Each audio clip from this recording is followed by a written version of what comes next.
Meghirdetjük. Majd szólj, hogyha megy, mert akkor is Ja, beállítom. nálam most pörög. Ja, meg is hirdettem. Akkor már élőben megy? Oké. Okay. Akkor váltsunk angolra? Aha, ja. Okay. Then I'm gonna start mine and maybe let me post on Instagram. Okay. Just quickly. Yeah, just take your time. Yeah. Okay.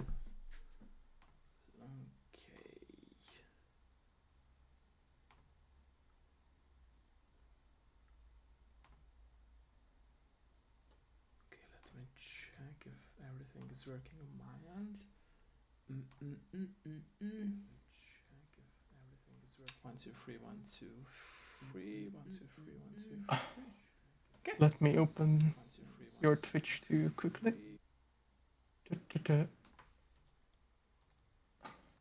Twitch.tv is it?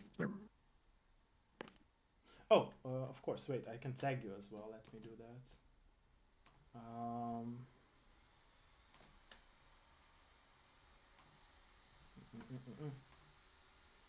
I forgot to do that. Yeah.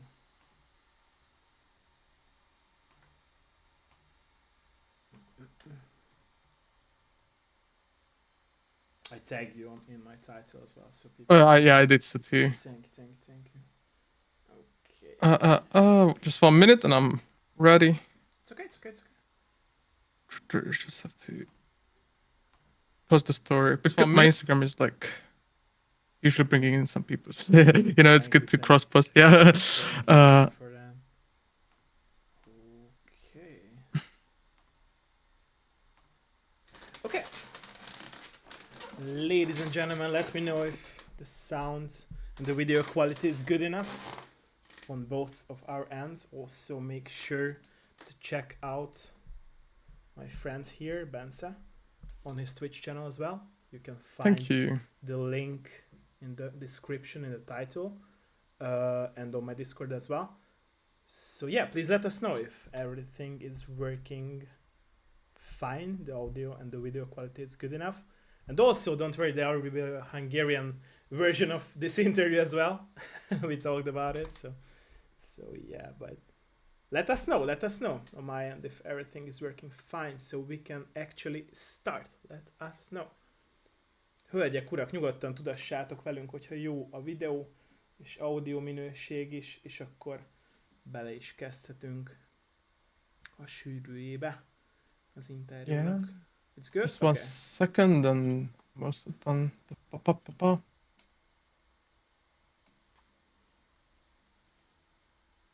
Minden jó, Oksa. They're saying everything is fine, but I don't have to translate it to you because you understand it, yeah. Yeah. All right. I am ready too. Everything is working on my end, so let's do it. Okay. Hey. Nice. So welcome everyone in the very new episode of my Dev Live show. I today joined with Bence Hámos, who is working for the company called Crytek. I'm sure that a lot of you are familiar with this video game AAA company who worked on games like Crysis series and also Hunt the Showdown. And yeah, I'm very honored and very thankful that you joined us for today's episode. It was really a pleasure meeting you back at this year's Gamescom. And like I'm always saying, let's start with a little bit of introduction. So please introduce yourself for us. Yeah, first of all, thank you for the opportunity. I'm very excited to talk to you about gaming, and it was so fun to see a fellow Hungarian interested in games and just at Gamescom as well in Germany, because I do live in Germany, so it was really fun to randomly meet. And yeah, about me, I just turned 30 this year, so congratulations. Thank you. So I'm officially in my midlife crisis era right now, and yeah, I've been working in the gaming industry since 2018. So it's almost 7 years, I think. And I actually, yeah, it's a long time. And I actually started at Crytek. I was fresh out of uni, and I ended up in Germany looking for jobs. And I was completely a rookie, you know, knowing basically nothing about the industry. But I had a lot of experience in social media and communities, because back in the days in Hungary, I had a band, a rock band, which was somewhat popular, and I managed all the social media, and I also did my Twitch stream. So I had some credentials, and I applied. So I got like a junior social media slash community management job, and that's how my career started at Crytek. And I actually, my first day was actually the day when Hunt Showdown released to Okay. early access. Okay.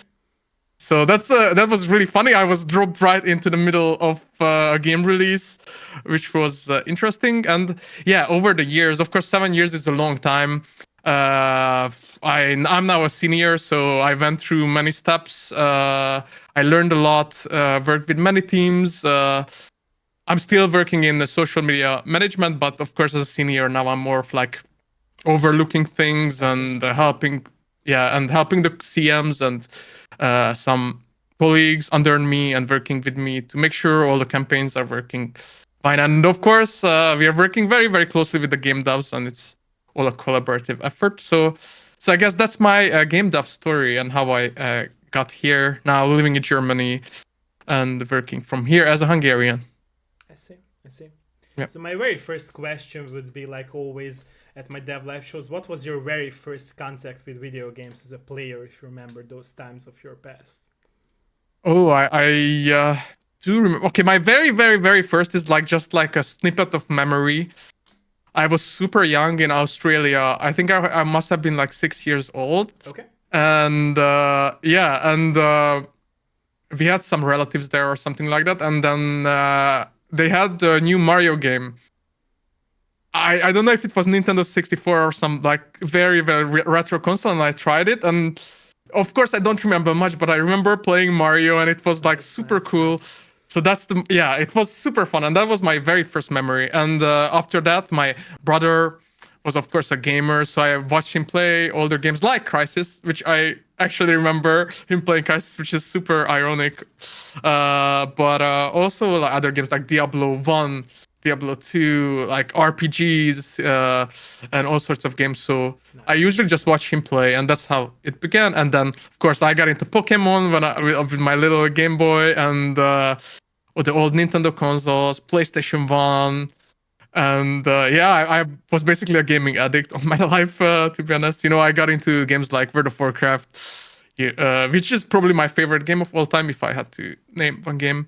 Okay. Then League of Legends and all those games. So yeah, I did gaming all my life, and it was always my dream to work on games, I see. even though I studied economics in university. So Okay. yeah, so it was somewhat a different thing, but it managed to tie into marketing, and I'm really good, very good at analytics and stuff like that. So it did help with social media and community management because a lot of things about numbers and growing communities I and see. stuff like that. So there was some sort of use for my degree, but it was more the passion for gaming. So I see. yeah. I see. And so, since, like you mentioned, you had a band, and I assume that you also now have a band, right? Or you play music as instruments, right? But I saw that you also did art for the band cover, if I'm correct about it, right? So I do have a band. Okay. I play the drums is my main instrument, Okay. Okay. and but I play the guitar, bass. I try to sing. I play the piano a bit, and I'm good at editing. So my Okay. current band is actually only me, and Oh, okay. I Okay. make Okay. Okay. everything in the song. I So I see. I released see. I that. see. I see. Uh, but no, the old band cover. No, I'm very bad at actually like physical art. So Okay. I'm really not good at that. I'm good at like maybe editing photos on Photoshop or video editing and things like that, which is also helpful for social media stuff. But I'm not good at drawing or editing like that. Sadly, I wish I was, but no. I see. I see. So, what I wanted to ask from this topic of yours, that and also what I brought up about the band of yours, and also like making the cover art for your own band, is that you said that you always wanted to work in the video game industry, but you it took you a lot of time after, like, you know, realizing it, that you really can make it, and you didn't go the way you wanted from the university part. So what could cause the fact that you did not choose a university that ties up more to the like video game industry parts of your dream career? Well, you know, I when I was 20 years old, so 10 years ago, Okay. uh, I guess video gaming was becoming very popular, but see. as like an actual career and job, it was, especially in Hungary, I think it's very, I don't know, like not a lot of people end up True. working in video True, games, you true, know, true. and Very true. Very true. yeah. And of course, my parents were like always like, oh, because I was a very good student. I was doing sports, music. I was a good student. I see. And when they see me playing games, and they, of course, they are like an older generation. My parents are almost 70 years old now. So they are an older generation. For them, video games is like a waste of time. And they thought I'm completely wasting my life playing League of Legends and not doing things that I'm really talented in. I see. So they were always pushing me a bit towards like an academic career and maybe getting a job in finance or banking or something like that. And again, I was like a pretty good student, so I was always good in maths and stuff. So I was not really against it, but my passion was always in video games. But how I ended up in games is just very lucky, I would say. I It see. was more like a twist of fate rather than something I thought would actually happen. So that's why I didn't study anything related to games. It just got very lucky with it. I Yeah. see. But do you regret it that you haven't studied anything that ties up more to the video game industry itself, like making games? If you would Like have the chance to go back, would you like change this like choice of I yours? That's an interesting question, actually.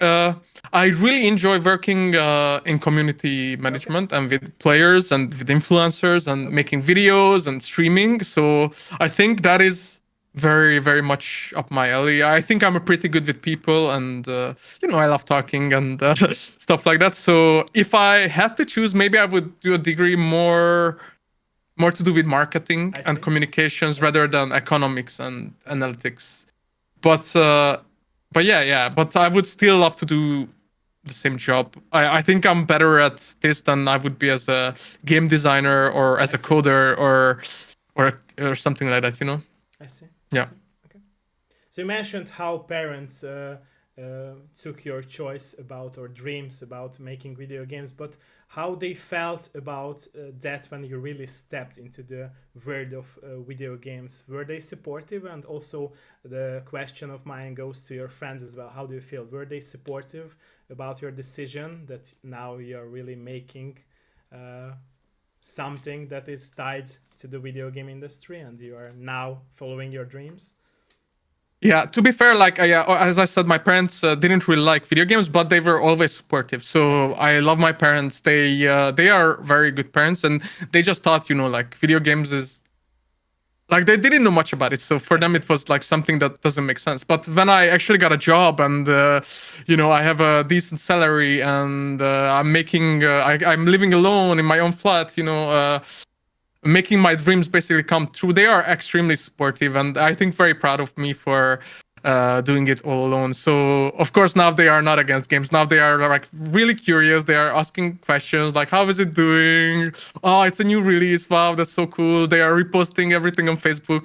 They are super cute. So yeah, I think they are being very very supportive and very proud of what I do now. I see. I see. Okay. So throughout all those years that you have been working for Crytek, how have you changed as a person from those experiences in other territories of your life? Oh, well, again, I was very much a rookie, completely green, Okay. fresh out of uni. I didn't know anything how the industry works. I remember on my interview, I was like, could you tell me about how a game is posted on Steam? Because for me, it was such a crazy idea to see the backgrounds of things. But of course, over the years, you learn how departments work together, how a game is actually being made, how many decisions are in the background, how many moving parts, and how much more complicated it is than you would actually imagine. How many people work on it, how many hours are spent on it, and all the moving parts coming together. And yeah, it's just crazy. And of course, I gained a lot of experience in 7 years. So I think I completely changed because now I managed to like make decisions and lead on some topics. and make decisions for the team as well and do strategies. While yeah, again in the beginning I was more like there to answer comments and just doing what I'm told and doing kind of like the background work, you know, like posting a thing here, answering many comments here, and just working with what I'm told. But now I'm on the other end of that, so it has been like a very big transformation, and I'm looking forward to where it leads me in the future, next 10 years as well. I see. I see. So going back to the topic that we were talking about, your band and you as a solo band, what changed in that perspective of your life that it's now just you who is forming a one-person band? Like, what happened if that's not like a secret, and you could talk about that as well because I'm interested in that too. Okay, yeah, the band was formed when I was like 15 or 16 years Okay. old. Okay. And it was with two of my friends. The band was called No Alibi, actually, and we were on it was Viva Television back in the days. I don't think it even I exists remember anymore. that. Yeah. Yeah, yeah, and we had music videos, interviews. So I had like a very weird school life actually, because we were getting a lot of popularity back in the Okay. days. Okay. And yeah, we actually released a studio album in Hungary. Magnauton is the name of the label, I guess it's Yeah. called. Yeah. Yeah, which is connected to Warner Music. So that's the Hungarian branch of it. So it Okay. was actually a pretty big deal. Nice. But you know, we were teenagers, so uh, as we grew older, everyone decided to either go to I see. university, going abroad. You know, I went to uni in the UK actually, so that was already a big split. I think one of my other bandmates went to the Netherlands, so you know, it kind of killed that project. I see. Uh, and again, it was a bit of like a teen emo rock band, uh, so it would be a bit weird to do that now. Of course, it would have evolved with the years, but who knows? And yeah, then I didn't even have that much time to deal with music anymore. I And see. now that I had my own flat, I actually learned the guitar by myself. And I was like, oh, I really like music. It was always a big, big part of my life. I I've been see. drumming since I was 6 years old. So that's 24 years of music. True. True. True. Uh, yeah, and then I just wanted to make my own projects and own songs. So I made my little artist page on Spotify and YouTube and just release songs whenever I can. Hopefully, I can release an EP with 7 songs. Probably not this year anymore because it's almost end of the year, but early next year, and have it just like as a little side project, I really. see. I see. I see. And could you imagine yourself making or composing songs for video games as well? Because I can tell that you are passionate about music, not just video games as well. So it could be like really, again, a dream come true to combine those two passions of yours, right? So, Actually, like I don't know how much you know about Hunt Showdown, okay. but we have an in-house band called Port Sulphur Band. Okay. Uh, so that means all the songs in the game are made in-house by developers. Okay. And I actually do play the drums in a few of the songs. See? So yeah, so yeah. I hate to nail. Yeah, I'm not composing songs because, of course, the audio team You are taking your are part doing out that. of But it, yeah. whenever I can, I try to help, and we did perform live as well. Sometimes with me, without me, because there's the main drummer who plays in the other songs from the audio team, and I just helped in. I just played drums in a few songs. But yeah, if I can, I always love working on that, and it's crazy to have a game which has its own band, and the band is doing really well on its own, and it's really cool. I would recommend everyone to check it out. It's if like Hunt has the very very famous like which everyone knows, it's like the intro song, and a bunch more like eerie gothic like this western rock horror songs. So yeah, check Port Sulphur Band out. They even released 2 vinyls already. My name is on both of them, so I'm really proud of that. So yeah, it's really cool. Nice, nice. Do you miss, by the way, your old team members from your old band? How do you feel about that? Oh, one of them is an old classmate, so of Okay. course, and yeah, and the other one is basically a friend through my school as well. I see. So I do miss them and all my other Hungarian friends actually, because of course now I'm in a different country, and everyone, including my family, is very far away. So I see. I that is one thing I don't really like about living abroad. That of course I have friends here, but I miss all my like old friends and I see. family, my brother, my sister. Like it. It is not the best feeling, but now I'm kind of used to it, and I visit as often as I can. So hopefully this winter I'll be home again. Was it, by the way, a hard decision to leave your hometown, your home place, I for think a my job? parents, yeah, I think my parents always had the idea of me leaving Hungary because yeah, for due to many reasons they don't really like some things in the country, even though they live there. So I see. I think if they could, they would leave as well, honestly. But too many ties tie them there. I see. So they sent me to uni in the UK, and after that, I think they would have been kind of happy at the same time that I'm in Hungary because I'm close to them, but also sad that I have to be there. So they would much rather have me here. You know, going to the West, maybe even to the US in the future. Or my dream is to go to Japan and work in a studio Nice. there. Nice. Nice. Yeah. Nice. Nice. So yeah, I think it is of course very hard and took some time. But since at 19 when I went to uni and then I was 4 years in the UK, I already got used to kind of I see. living on my own abroad. And then Germany is even closer than the UK, so I see. it's not horrible. Yeah. I see. I see. So, what was the hardest part of your work so far working for Crytek? If you can tell Hmm. us about that, or hardest parts if there are more parts. I mean, I wouldn't say there's like a specific hardest part, Okay. but there's all. It feels almost like to me that as the game is growing, it has been growing since its release in True. 2018, True. True. True. which is actually super unique for a game because most games just release and then slowly fade, but True. Hunt released and slowly grows to this day, which is super impressive, and I'm very glad to be a part of that. It's because of that, it almost feels like it's always a bigger challenge, a bigger spectacle, a bigger release, a bigger event. So it always feels hard, but I think that's just great about it because the challenges make us grow. We learn from each, and we always do better in the future. So it's always hard. Right now, we are in the middle of an event as well. We just released it a few weeks ago. Now we have Twitch drops, big DLC release. So there's always something going on, and of course, we have even bigger plans in the future. So there's always so much to work on, and sometimes it's hard, but at the same time, it pays off in the end. I see. I see. And you mentioned before that when you stepped into the place of the video gaming industry and you started working for Crytek, Hunt was the very first game that you started working on. So, did you know about that game back then, or was it something that you discovered when you started working for Crytek? So when I applied to Crytek, of course, I did some research Okay. about the games, and they had this game announced.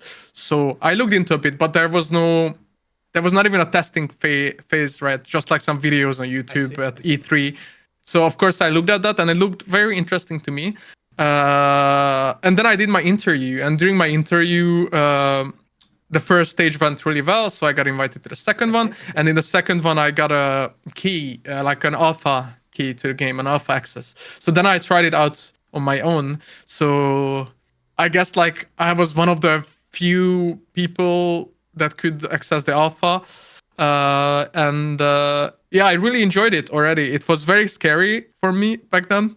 Uh, and I was also not so into shooters. I see. I see. I mostly played like single player games or like MOBAs, MMOs, RPGs. I see. I see. Uh, so I was never into the multiplayer shooters. I somehow missed all the Counter Strike, uh, and like the online Call of Duty games. I just played Call of Duty, but single player, and even older games like Medal of Honor, but single player. So yeah, I was not huge on the multiplayer shooters, but yeah, Hunt was super intriguing and very unique. And as I started working on it, I got very into it, and now I have over 2,000 hours in the game. Okay. It's my most played game. Yeah, so yeah, I got really into shooters because of Hunt, basically. And I still enjoy the game to this day, and I have a lot of fun and play it regularly. So I see. yeah. I see. Okay. So going back again to music part of your life, I believe in this statement that every creator who creates any form of art, we always intend to put our inner self, experiences, losses, love, everything that we experience through our past to that craft that we make. Is it true for you, this statement of mine? Or was it true when you like with your band, with those people in a band back then? Yeah, okay, you were like 100% right about this. Back then, when I was a teenager, it was not so true to me because I was Okay. not the one writing the lyrics and the songs. I Okay. was Okay. doing the drum parts and some music part. But with my own projects, um, like the best artist is an artist that is in the biggest heartbreak and True, after a true, huge true. breakup. Very Yeah, true, very true. so you are super right. Whenever I go through something hardship, it becomes much easier for me actually to I write see. songs and write lyrics and just talk about my feelings through music. I think that's one of the outlets for me that lets my emotions like calm down and to understand it myself as well. That and sports. So uh, yeah, I when I'm struggling in life with whatever, I usually do a lot of sports and fitness and I see. music. I know a lot of people do bad things like alcohol or, like even gaming, I think can be like some sort of coping mechanism. But for me, it's mostly just going super hardcore into music and working 20 hours, in 2 days on one song and going to the gym every day. So that two things is what really helps me get over like struggles in life. I see. I see. And so you mentioned so many things that you are invested in within your time every day. How can you balance, or how can you find the perfect balance between everything to really have time for everything, to your family, to your gaming world, and dreams of music and gym and everything that you mentioned, Twitch streams, of course, and YouTube streams? Right. Well, it's really difficult. When you have Okay. a full-time job, it's not so easy. But usually I work, of course, from morning, and then in Germany you have like a mandatory lunch break, I see. which is an hour, I and see. the gym is like 5 minutes from me. So I just go to the gym instead of having lunch, do my workout, and I come home so I can continue working. And yeah, after I'm done with work, I usually eat, and then I either stream, chill, play some games, Okay. or work on some music. That's really the things I do. So I guess I don't have too much free time, but at the same time, streaming or doing music, it doesn't really feel like work. It's more like I see. relaxing to me. So even though it can be a lot of work, but it's fun work. So yeah, that's what I usually do. And of course, these are just hobbies. So I don't put like too much pressure on me. Like, hey, I have to finish a song this week. It Yeah, I just understand it.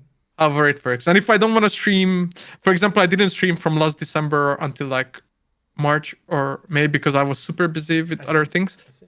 I don't put too much pressure on myself, but I want to do more things in the future. I really want to do more YouTube videos, maybe do some video essays or some reaction content or like some gaming videos. So that I think that's gonna be my new addiction in the next year in Yeah, 2025. trying to challenge yourself in every territory of life. Nice, nice, Yeah, nice. always, always. Nice, nice, I nice. have to do it now until I'm still capable of doing new things. You're And I'm turning really to scared 30 of. and you are now scared a Yeah, bit, right? Like you said before. Yeah. yeah. It's like the small midlife crisis, but but again, I feel like I'm still at the age where I can experiment with new things because if like in 10 or 20 years, I can't really start new things. Of course, you can I mean, always you do new can, things. right? It's just society what tells us it's harder. But if you really want, you can. It's just, it might be harder a bit. Yeah, it's a bit harder when you have like a actual family True, maybe, true, and true, true. Kids and to at that care point you about. would want to be, yeah, exactly, kids. You want to be higher up in your True, career, true, maybe true. more focused on that. So it's a bit harder to experiment. So that's why I also mentioned Japan, because I just visited Japan this year for the first Okay. time, and it was like literally my dream. So that's why I think I may want to move there in the next, like, let's say 5 years, just I see. to experience that. Because yeah, we have limited time on this earth, sadly, True, so we true, can't true. do everything we want. So we have to do while we can. True, true. Was it something that you like imagined being in Japan, by the way?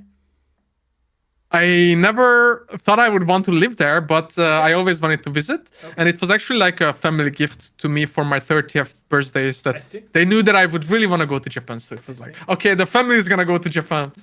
And then we went to Japan, and I was like mind blown by everything. I feel like it's 20 years in the future there, from like multiple aspects. And yeah, I would just, I feel like I could actually live my life there. While Germany, while very nice in a lot of areas, I see. it's still not my dream to live here. I see. I can't imagine myself like, you know, just retiring here and staying in Germany. I would rather live somewhere else, like in Japan, in the US with my sisters. My sister lives in Miami, which I is see. super nice, or somewhere else in the world. But yeah, I'm not really in Germany, sadly. I see. I see. I see. Okay. Okay. So, what was your favorite part? We talked about the hardest parts of your work, but what was your favorite part of your work so far, working for Crytek?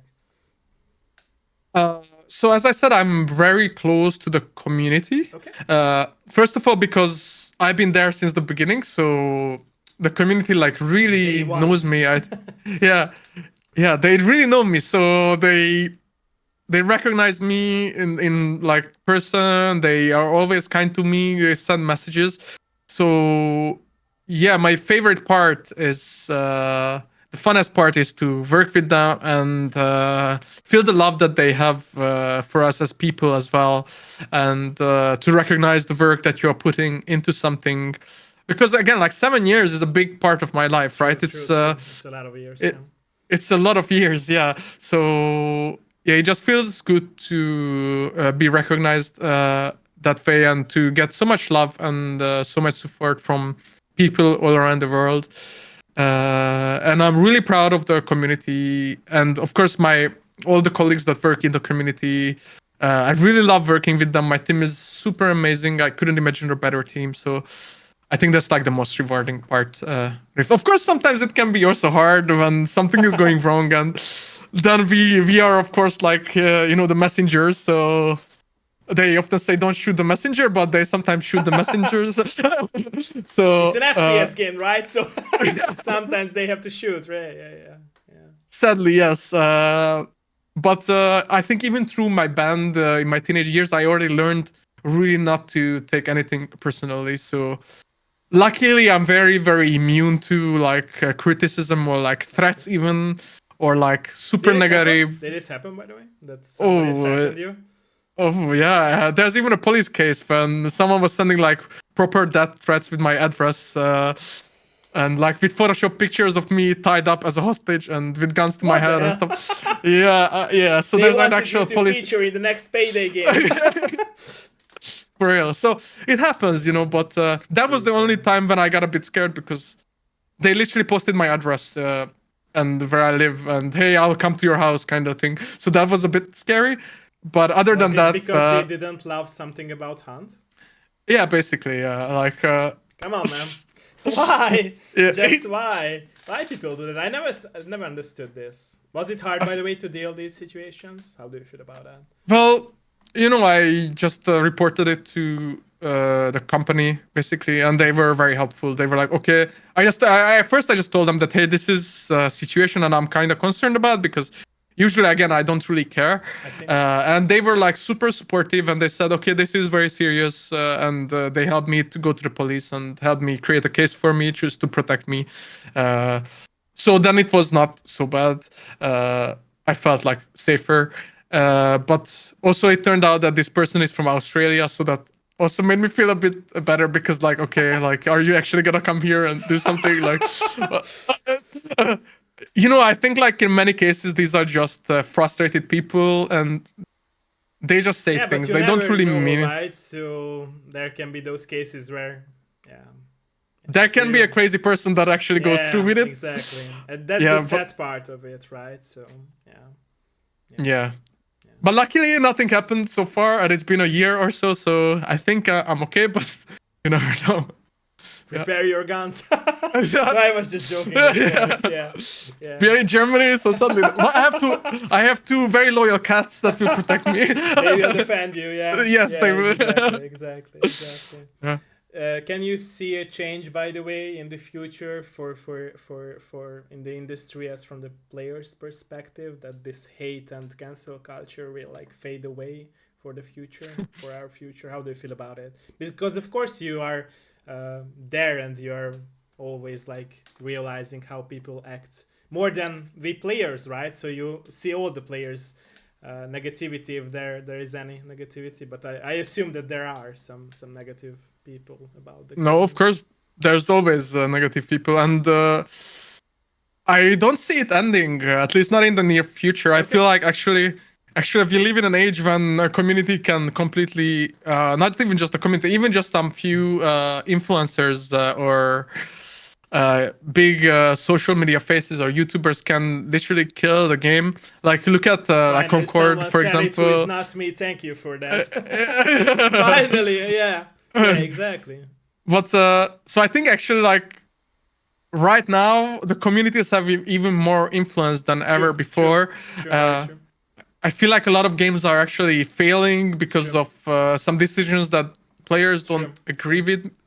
true, And very true. since a lot of games now are like based on like live service models and monetization, if the community doesn't like it, then the servers will be just shut down very True. quickly and it will just fail. So I think it's not the players that need to change, but the industry, and they need to understand that at the end of the day, the games are made for people that are interested in your game, and if you go against them, then the game will not do so well. So Yeah, but it's interesting because I view it in another way somehow. That that's the one side of the coin that you mentioned, but the other side is that I feel like, as you mentioned, people how now have like way more like how to say it, like possibility to form their opinions because of the internet, and way more like ability to form the game into another shape. And I think it's not always the good part about it, right?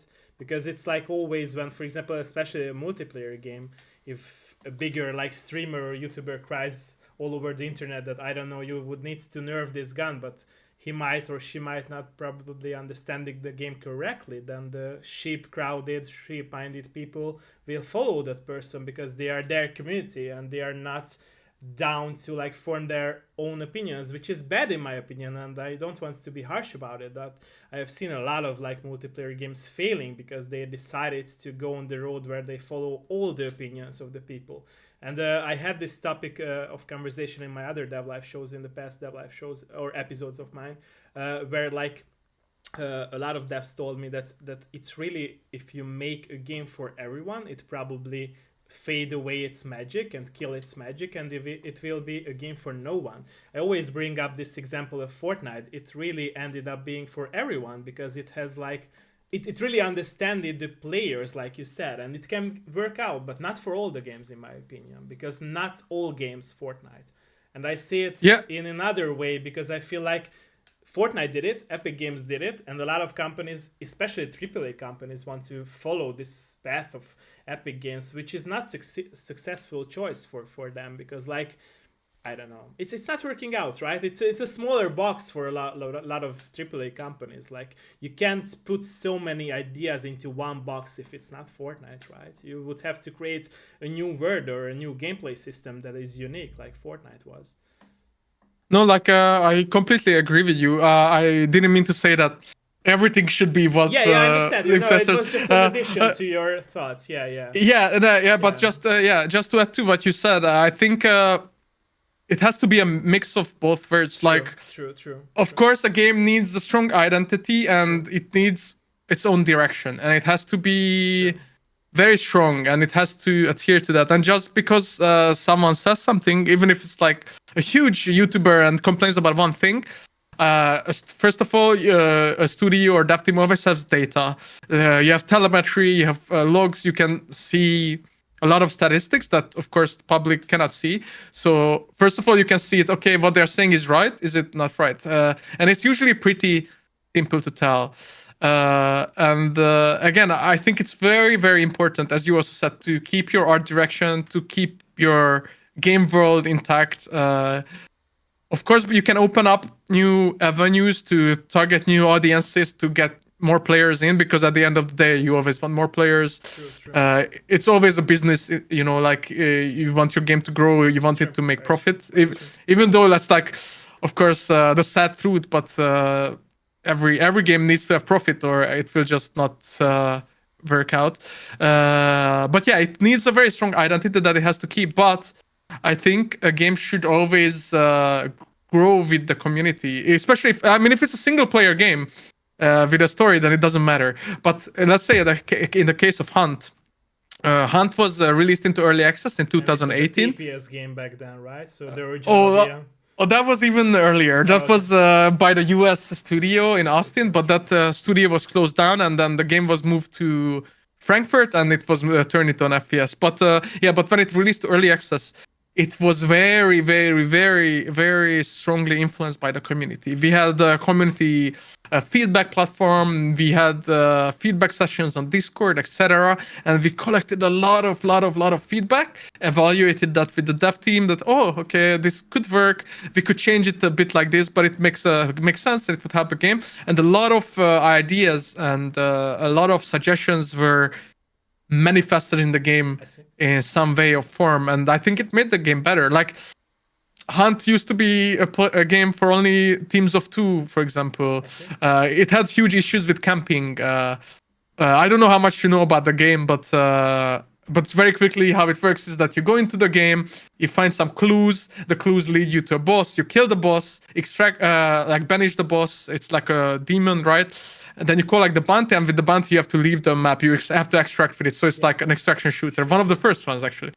And every other player wants to do the same. So very early on, people were just camping the bounty when you collected it, and as soon as you left the building, they just killed you.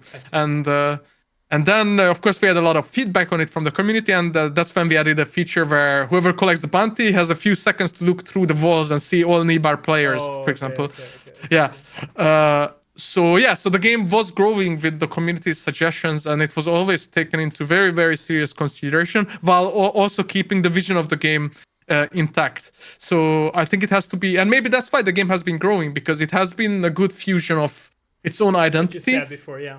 Yeah, and the community's ideas. And sometimes community has no clue about what they're saying too. It can happen that they think something will kill the game that we announced, or did it happen by the way? Hunt on Reddit, Hunt dies every few months. We announce a new feature, and okay, the game is done now. And then the new feature comes out, and we reach the highest amount of people of all time. And then they're like, okay, I didn't kill the game, and in 2 months, this kills the game. It's almost like a running joke at this point, I think. Yeah. But so of course they don't always know. Because people sometimes just talk with emotions without even trying something or just seeing something. And not understanding the game itself, yeah. And the boundaries it has or hasn't, yeah.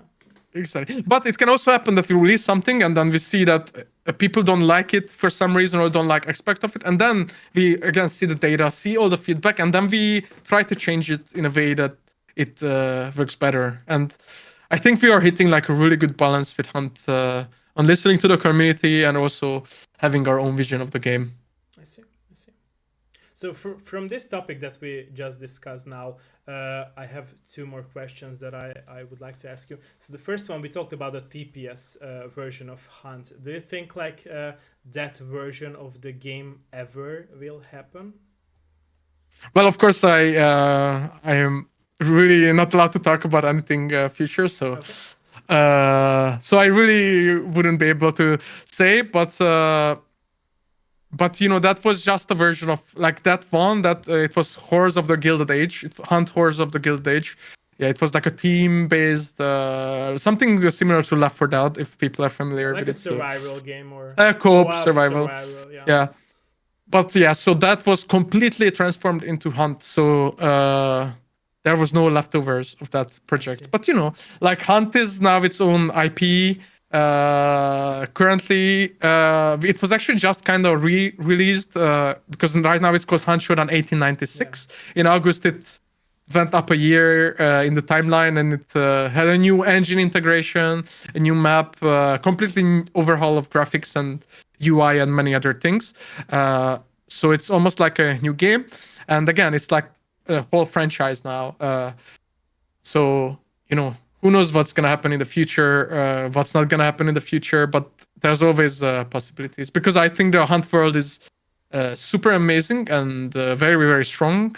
So I personally would love to see it branching out to different things. But at the same time, I think Hunt currently is super important as it is, and it should have all the focus on itself. I see. I see. So throughout the development process of Hunt, what you have seen, was there or were there anything that were cut out from the game and you feel like it should be in the game? If you can talk about this.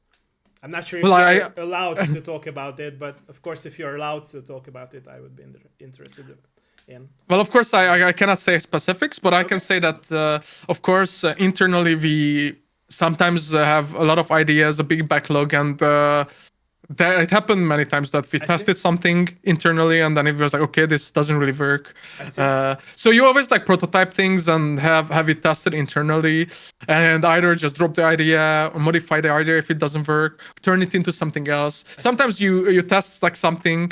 I say something because I don't really even want to give like a hint on Yeah, understandable. any area, but you test something and you're like, okay, this is not good as it is, but maybe we could use the foundations from this that was already built and turn it to something completely different, and that way it would work. And that can of course happen. So I think there were many ideas of Hunt that either manifested in a completely different way or never happened. And I think that's just normal, because you always have to experiment with different things, and you don't really know if it's gonna work without trying it. I see. I see. Yeah. How hard, by the way, is it to balance the weapons? Let's go deeper into the game for the team who is working on balancing the weapons. How hard is it to like listen to the players, like you said, but still stick to the vision and realizing what's the best for the players? So of course I'm not a game designer, but I work with them closely, and they have a lot of data about everything. I see. So if there is like a big concern in the community, actually we community managers usually collect all the sentiment. I see. Hey, this is what people are complaining about. This is what people like. This is some mixed opinions. So we do this very often to pass on to the devs, like current topics, etc. I see. And let's say there's an issue about like a gun, like oh, this gun is super overpowered. I'm always getting killed by it. And then we raise the point to them, and then they can look into it more. That, hey, is it just because like let's say a certain elo bracket or skill level, this gun is an issue because worse players cannot play against it or something like that? Or is it actually an issue in every game? Like, this gun is super overpowered, it's too cheap, too easy to use. They can see all that data, and then they make decisions based on that. So it happened very often that something got nerfed, something gets buffed. It actually happens almost every update for us. I see. And also we are trying to shift the meta around all the time to really give room for all the different loadouts in the game. We never really want something to be way too dominant and everyone taking that, because Hunt is the game where you can kill someone with the cheapest pistol in the game, even a free pistol in the game, with one shot, because every headshot is an instant kill in the game, no matter the weapon. So you could literally kill someone with the most expensive loadout, the best weapons, the best tools, best consumables, with one shot from the cheapest weapon in the game. So there's always like a balance around that, because like that's already like kind of balance, but at the same time you want to give some value for more expensive things, and at the same time you have to fit everything to have its own place in the game. So not everyone just takes a weapon over every other weapon, because that's just not fun, and that gets annoying as well. So of course these are always considered and always built upon it in every single update. So there's always some changes in balance. I see. Thank you for that. So you Of course. mentioned before that you love to challenge yourself in every territory of your life. Again, we will move to a more personal question. Do you believe that you would like to challenge yourself in this territory of your life, working for Crytek in some ways? Do you think like Well, it's something that you still would like to achieve in this company or on in this territory of your life?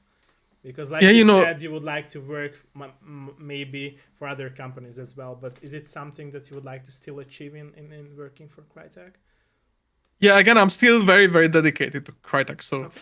uh, uh, again, I really love Hunt. I love the community. It's like almost part of my life at this point. So, I would of course really love to continue working on it. And my goals, if I had to say, is going to like a lead position within the social media team, as I'm like a senior now for almost 2 years, and like going in the direction to uh, getting like more middle or higher management level, I see. and let's see where we end up. But I always Hopefully, the try team will to be listening this interview, right?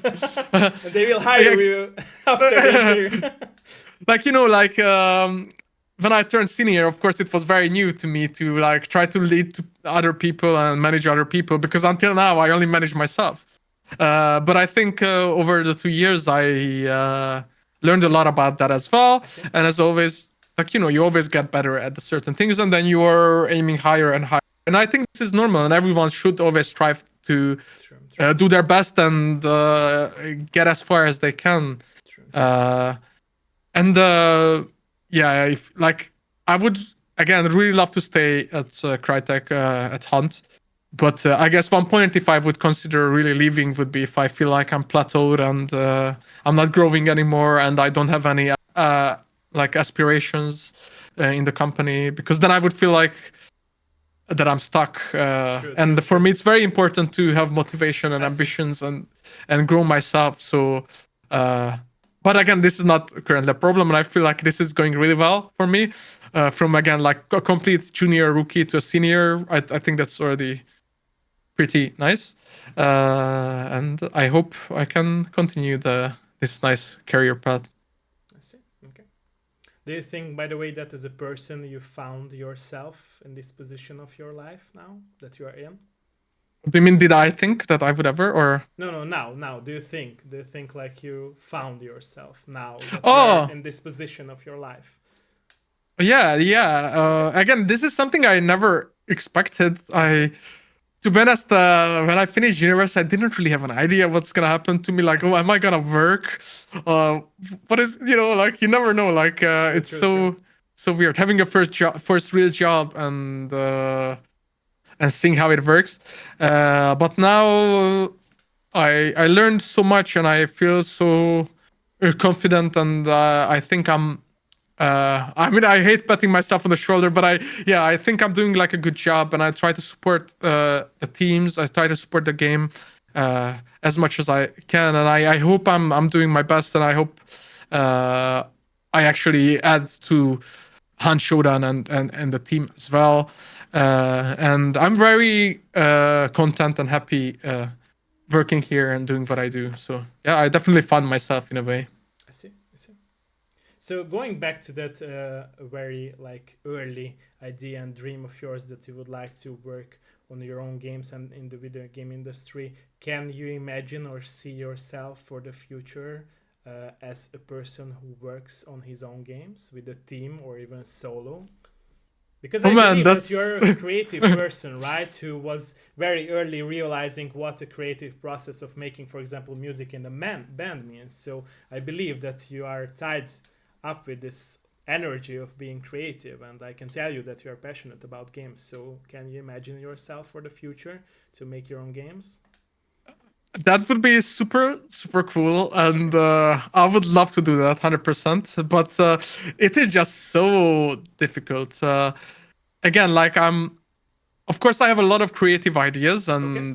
and such, but I'm not a game designer, so uh, I know from first-hand experience how hard it is to be a game designer Okay. and control so many things that people don't even think about.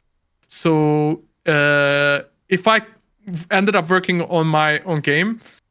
I would love to be, as first of all, one creative person, but again, also in the marketing side, because I think I see. I'm really good with that, building communities, talking to people, advertising the game. Here, it's True, a true, little true. The ad. Yeah, small, the small aspects, yeah, but they matter, right? yeah, exactly. And if worked on my own game, I would love to work on an MMO, because MMORPGs are always been my favorite genres of game. And maybe it's because of the community aspect. I'm very like people centric, so just a game with the big community is always super fun to me. But I guess it's not really the time for MMORPGs right now, sadly. Ever since World of Warcraft, I think there still hasn't been a game that managed to surpass that. So True. maybe in the future it will happen, and maybe I'll end up. Maybe it's gonna be my game that is gonna be the final the WoW killer, But Very true, very true. Might be true as well for the future. Yeah. yeah. Yeah. Have you always had this positive and like open-minded mentality of yours, by the way, or is it something that developed throughout the journey of your life? Oh no, I think I'm an overly positive person. Actually, Okay. I always smile. Uh, it's something people always tell about me, that hey, you have like a Labrador personality. I'm always, I would say, pretty kind and just optimistic about things. I So, see. uh, so I think that's just how I am, honestly. Even when I'm sad, I'm trying to uh, look at the bright side of things. So Okay. I so it's kind of just a personality trait. But yeah, I've always been like this, so it didn't really change I with see. working.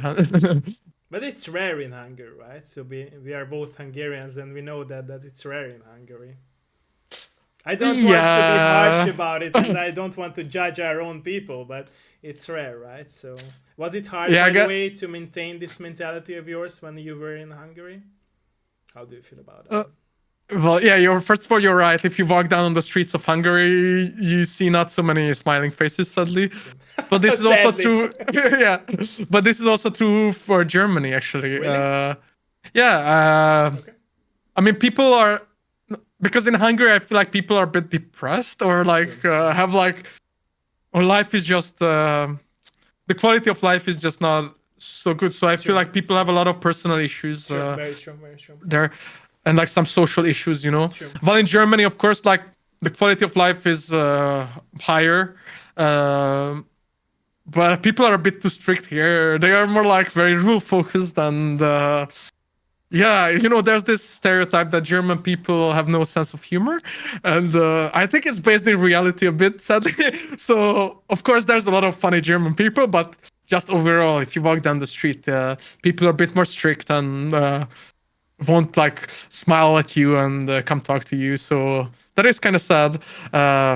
While in the US, because again, my sister lives there, if you walk down the street, everybody's smiling. People just say hi to you on the street, and like they're like, "Oh, I love your T-shirt. Oh, you have cool hair." Everything is super positive. So maybe it's some sort of like American mentality that I have. I don't know why, but I never had to like force it, because you asked if it was hard to be so positive in Hungary, but again, it really is Not just to how I force am. it. No, no, So no, no, no. You yeah. misunderstood my question. It wasn't about forcing, like to maintain, which means is that like all the people never brought you down.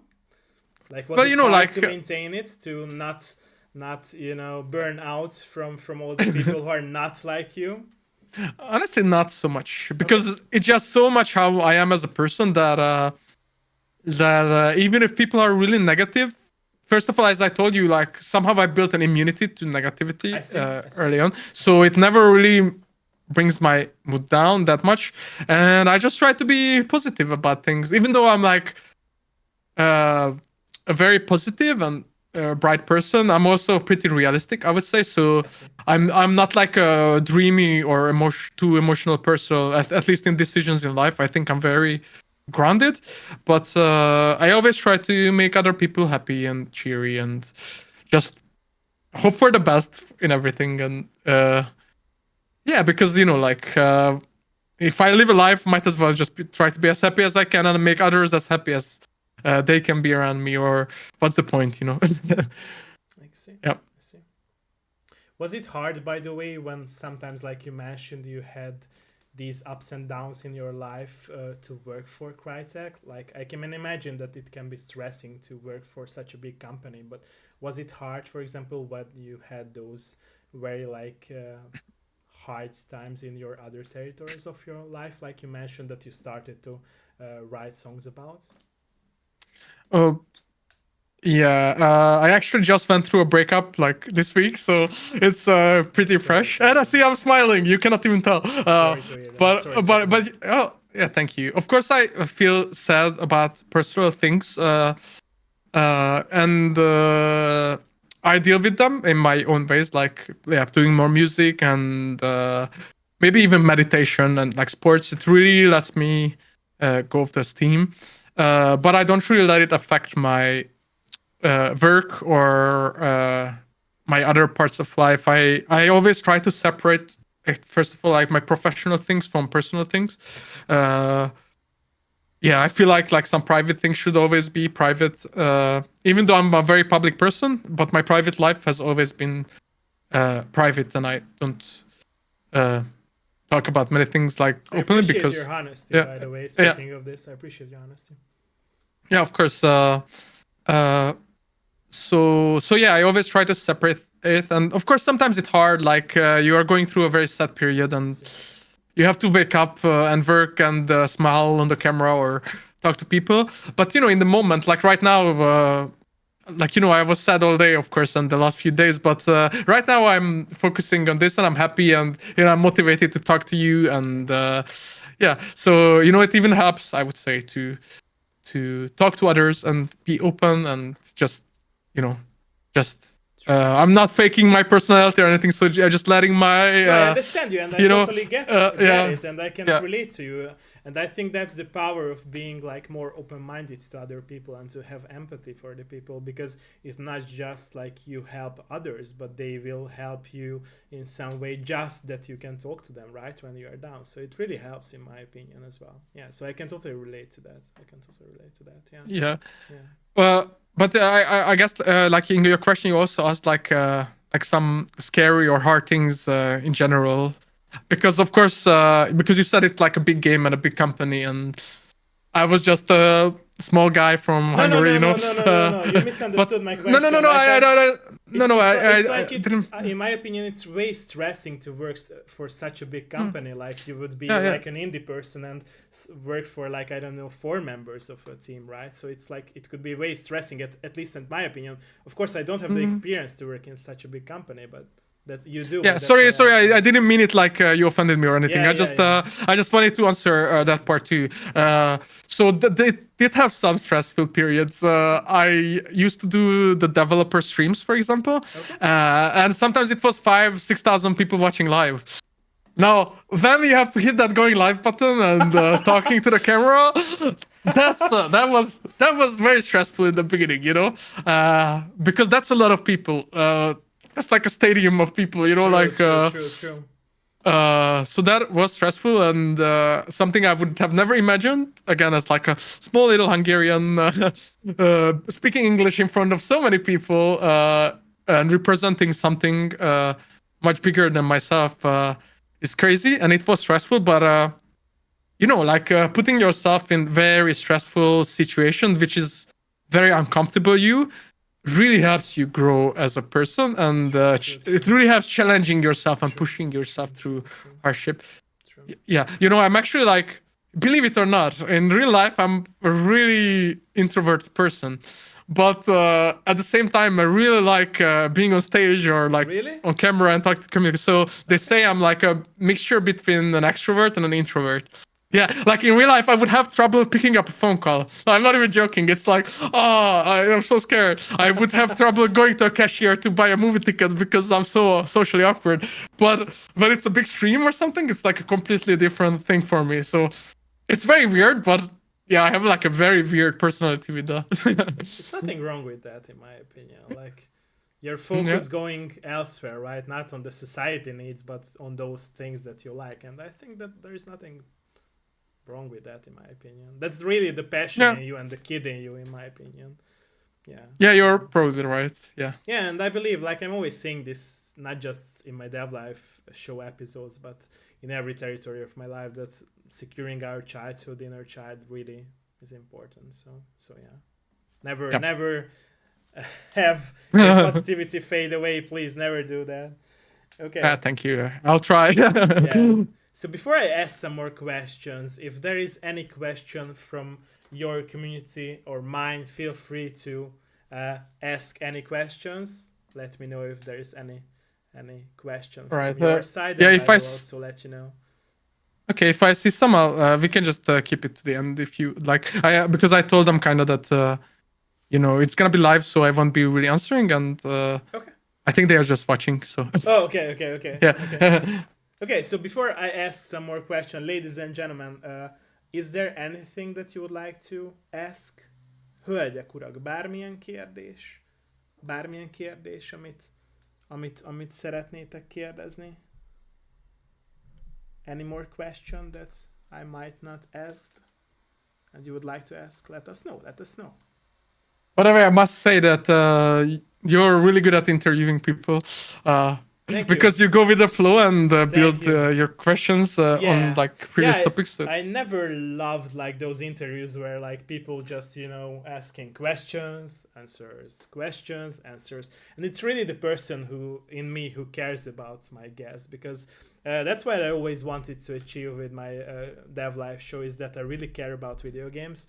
It's really my biggest passion in life. I always loved playing video games, and even now that I turned 31 in September, so I'm in that stage of midlife crisis as you Well, we are are. almost Yeah. the same age. I'm gonna be 31 in January too. Yeah, So. yeah. So I'm pretty much in the same stage as you, and I felt like I do really want to change the world for the better, because like I said before, I really feel like there is so much cancel culture, not just around video games, but in general as well. And since I care about video games and I care about those people who make them or who put an effort like you to like have them out for the players, I really feel like these people like you should be respected, and all the other people who work in the video game industry. And I feel like people, what from the players' perspective at least, what people do not understand is it's not just one click and the game is made, right? So there are a lot of people who are working on these, especially AAA games and also indie games. So and I feel like all the hate, as you mentioned with your honest example, with people who want to like have these death threats against others, it's like crazy to me, because at the end of the day we all have issues in life, right? You, me, everyone. But it's not fair for like judging anyone's life by a game, in my opinion, especially not in a harsh way. Like I'm always joking with this, and I'm always honest with this as well, that I used to love in school those times when we like had to analyze poems and books, right?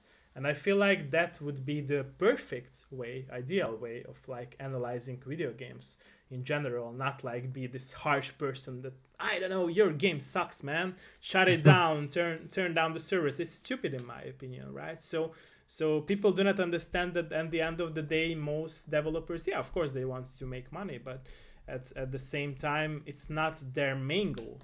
Like they have to survive in order to like continue their work, but it's not their main goal. And there might be, I don't know, I to be honest, I never met with any people from the developer sides of those people whom I talk to, or I will be talking to, who really were like money oriented.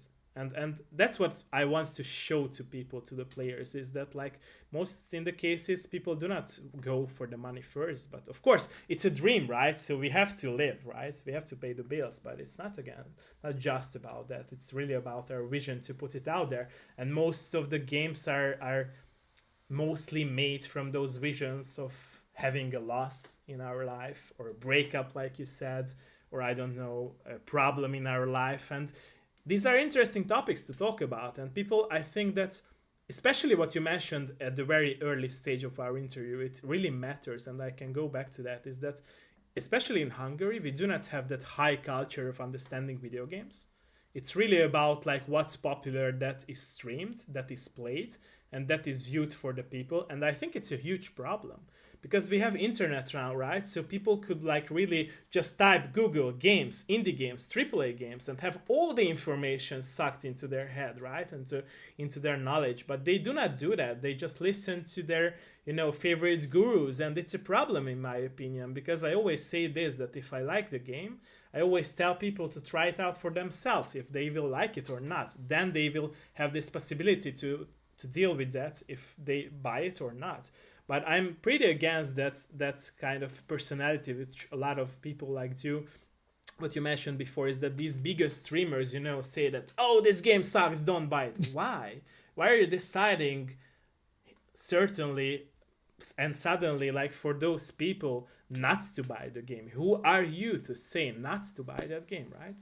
Like, it's not just a bad promotion. It's really like you stepping in their way to be able for them to like make their own opinion. It's stupid in my opinion. Like, that's how a lot of people are ending up being these sheep-minded personalities, and it sucks because like they, at the end of the day, they will be the same at the like other territories of their life, and it's very bad. Like, for society, at the society standards, it's very bad. I can tell you that. I can see it in Hungary, especially where I live here. It's like people are like not even opening up their eyes, just one direction, playing, I don't know, League of Legends or Fortnite or Valorant, which is good, of course. They like those games, but if you like, try to show them some games, they were like, no, my favorite streamer said it sucks. No, why?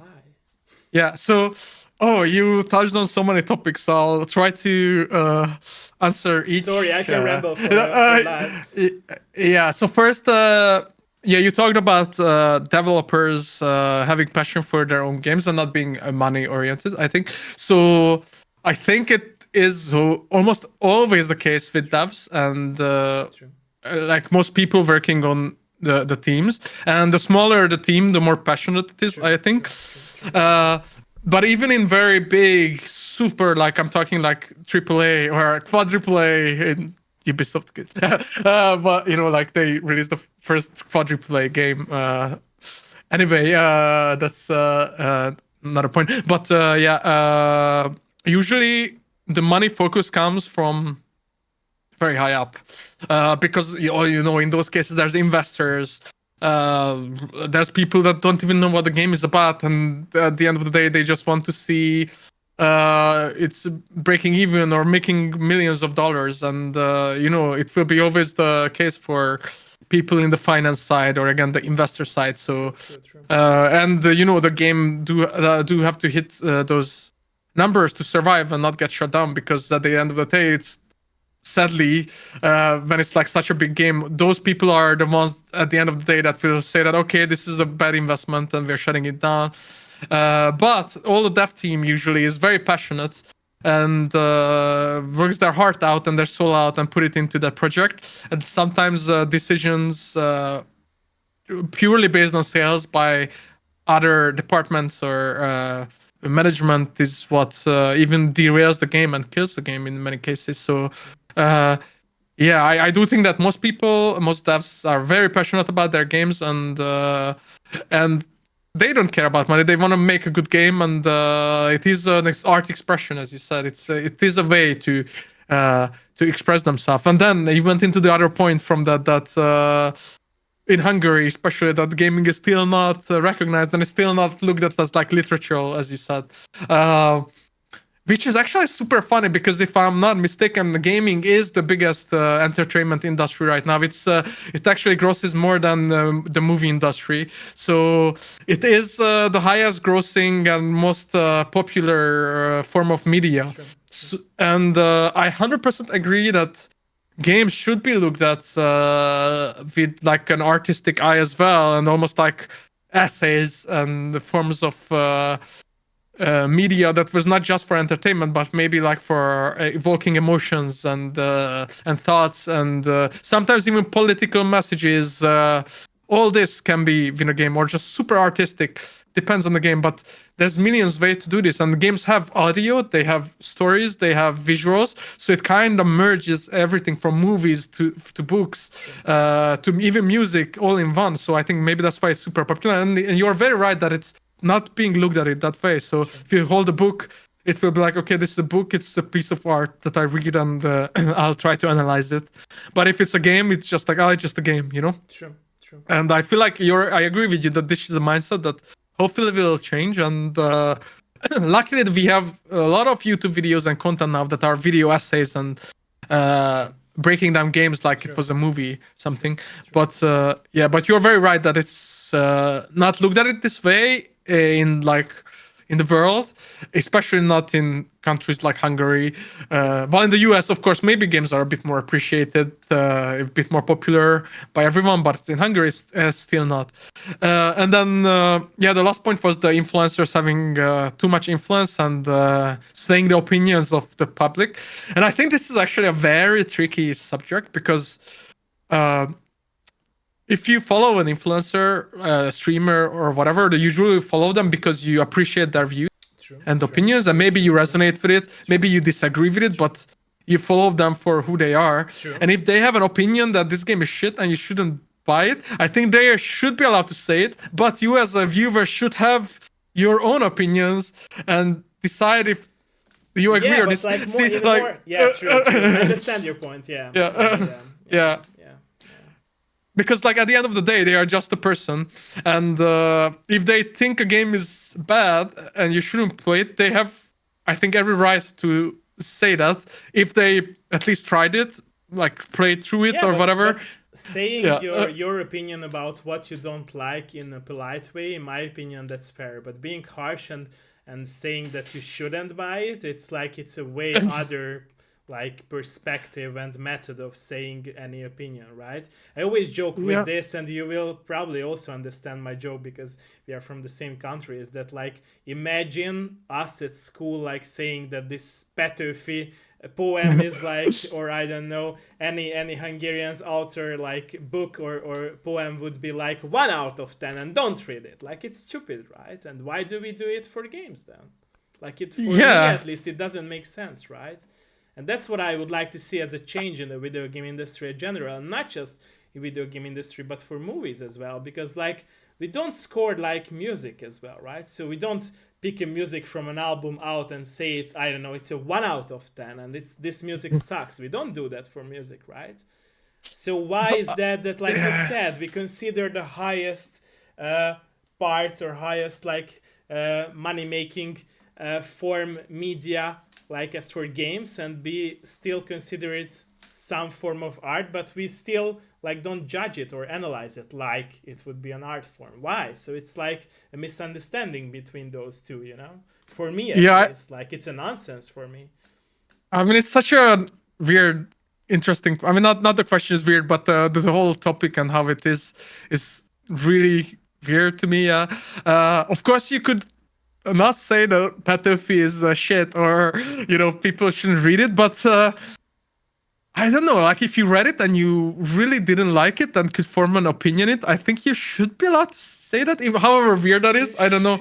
You should. I wasn't saying you shouldn't. It's like it's like no matter what, in my opinion. Yeah, there's like some respect for the. Exactly. Like if you do not like vibe with the love poetry, for example, then you won't like it. But it's like stupid in my opinion and a bit childish.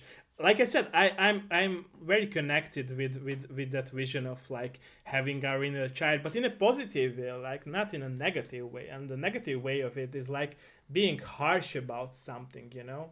Like that's what I don't understand in people, like you said, and it really ties up to the story of yours when you said that like some people threatened you, and it's really the same in my opinion, because like people are like forming these very angry opinions that will make an angry crowd, and like you said before, and I can agree with that this anger and hate can can come to a point when there will be so many people that can affect only one person life or only a small dev life, right? So it's like if it's a AAA company, it also can affect it. But if it's a small company like 2 or 3 or 4 people, it can kill, not just kill the whole company, but can like make very crazy stories to those people as well. And I heard in the indie industry is that there were some people who almost like, you know, committed suicide just because so many people hated their game, because like they were, for example, connected to the Lovecraft world, and Lovecraft himself was like very invested in political sphere. So it's crazy to me that people are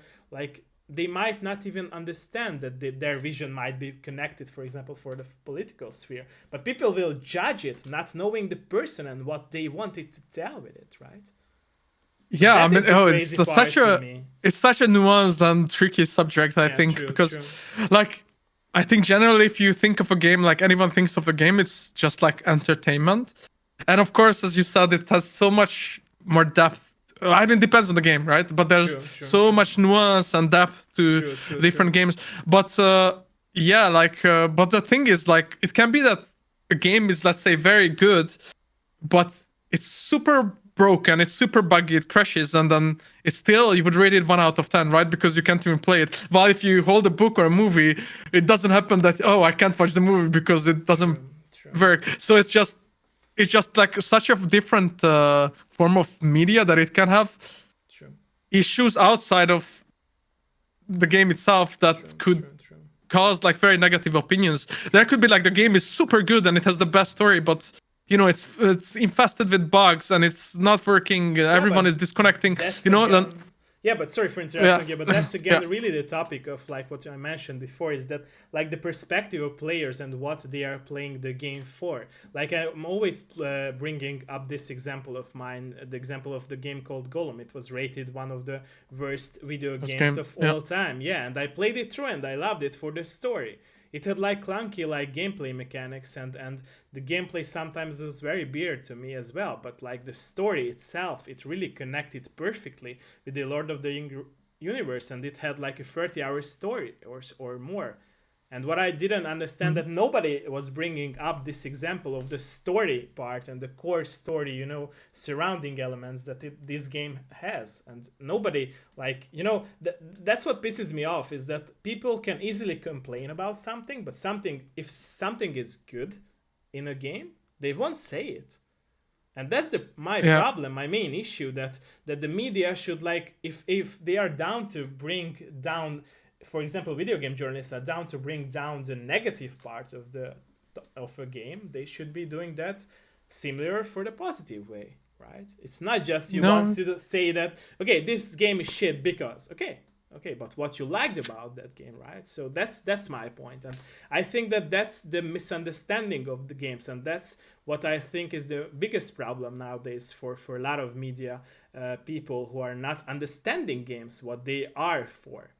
Like if it's a game for their story, then you should enjoy the story, not the gameplay, right? If you're a gameplay oriented person, you should, I don't know, play Devil May Cry games, or of course they are for the story as well, but they are also for the gameplay. Or if, I don't know, you want to play a mobile game, but do not play sport games if you are a sports fan, right? Or I don't know, you are a JRPG guy and you are playing now, I don't know, a fighting game and you don't like it. That's why, because you like JRPGs more, right? So it's crazy to me, and it's like when that's why I say is that like video game journalists, but most of the video game journalists are also like very corrupt, because like they are, and stupid as well in this whole industry, because they are getting the copies of, for example, I don't know, new FIFA, but they are not into FIFA, right?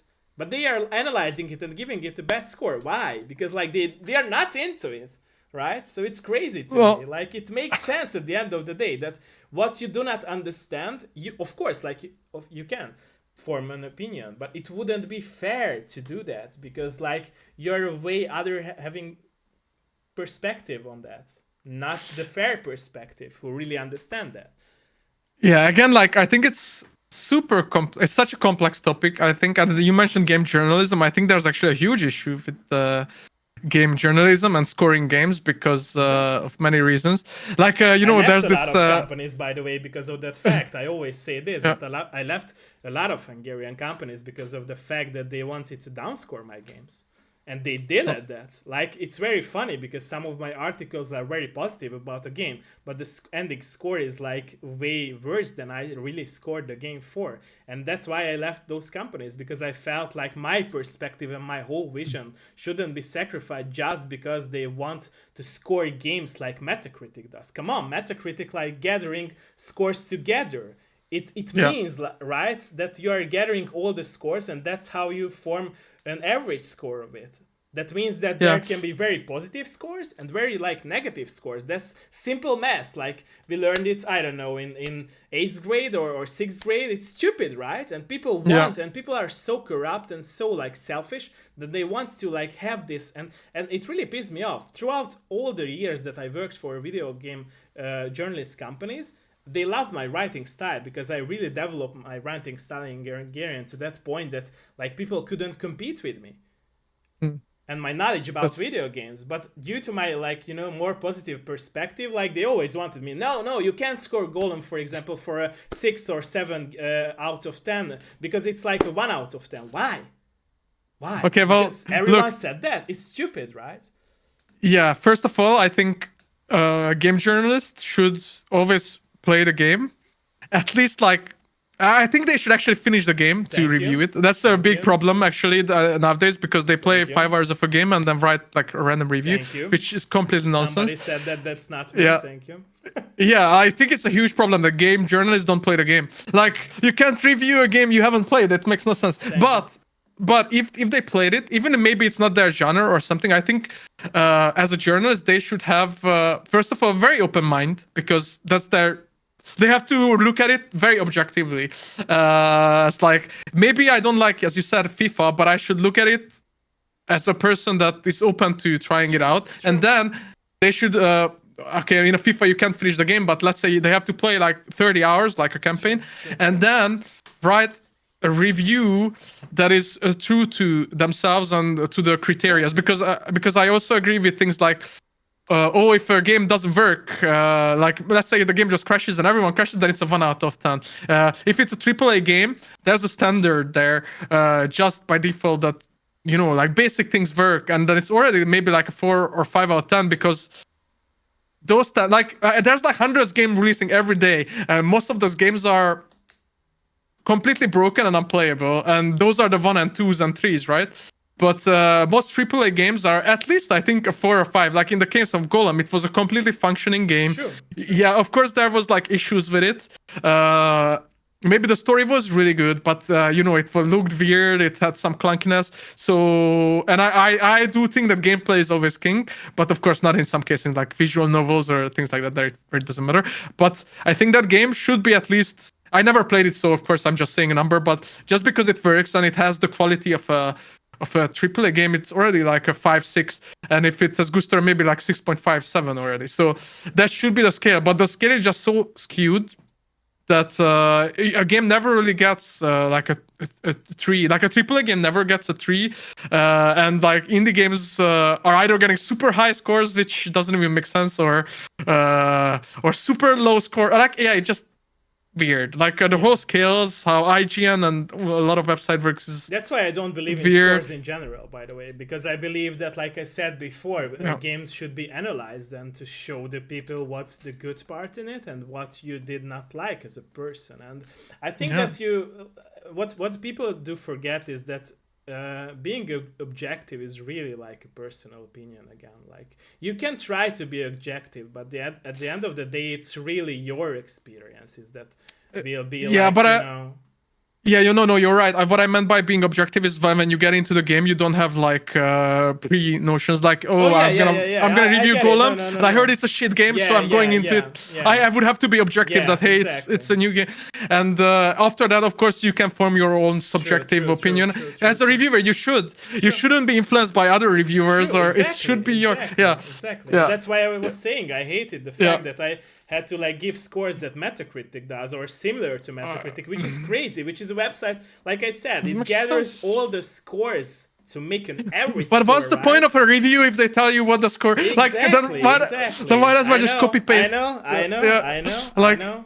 That's that's why I left most of the companies. Like I said before, that there are some articles that are very positive about the game that I was written. For example, there was this remake of Alone in the Dark for the PS5. I played it and I gave it like a 9 out of 10, and it got tuned down to 8 out of 10. I know it's just one score, but it really matters because if yeah. someone reads through my article, it's like really me like loving the game and expressing my love for the game, why I love the game, of course, like realizing all the small issues with the game, but mostly loving the game. And if you like a person who understands the coherence and the connection between scores and like the article itself, people will say, okay, this guy like loved the game but gave only 8 out of 10. Is he stupid? And it same goes for the Gollum article of mine. Like I really like was, you know, somewhere in between, like loving the story and almost loving the gameplay, but not really. And it was really like 6 or 7 out of 10. But if someone checked the scores under my article, it's like 1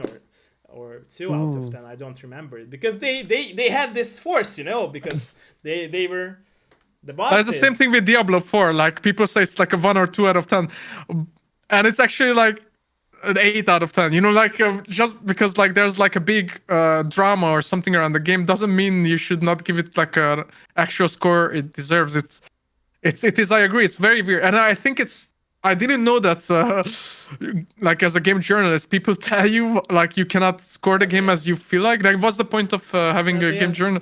So Yeah, that's why I started this Dev horrible. Live show of mine. That's I feel like this industry in general is really corrupt, not on the developer side, but on the media side. And I think that it's really should be changed because like people do not understand it, and people are really shaped to be haters, I feel like.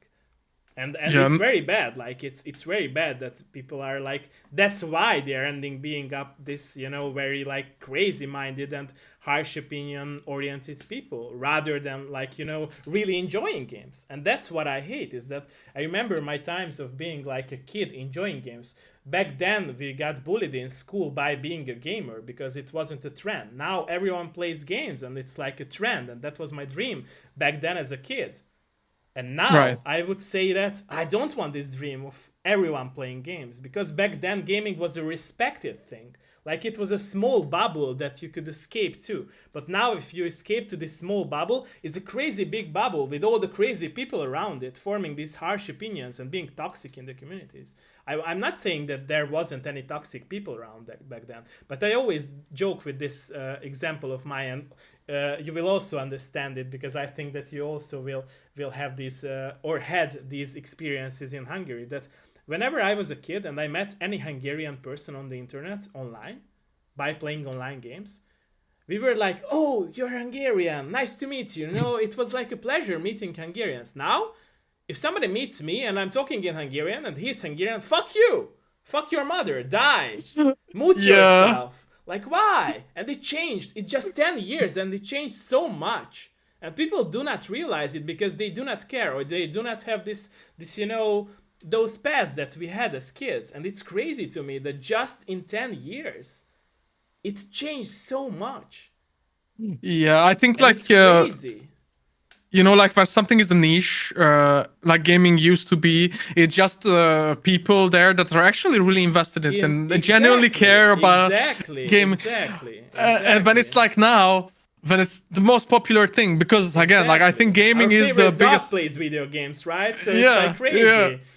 So everyone plays video games now, and of course, when you have everyone doing something, a big portion of that player base will be toxic people and will be bad people, you know, like that you wouldn't want to want in your games either. Like of course in Hunt and in every especially like online shooters, like there's a huge problem with misogyny, like with sexism, even like online threats. This is like a huge problem. Just the toxicity in games in general is, I think, a huge issue, especially like multiplayer online games. But it again used to be so fun, like World of Warcraft, in your guild. I had a Hungarian guild on the Hungarian server. Everyone was best friends.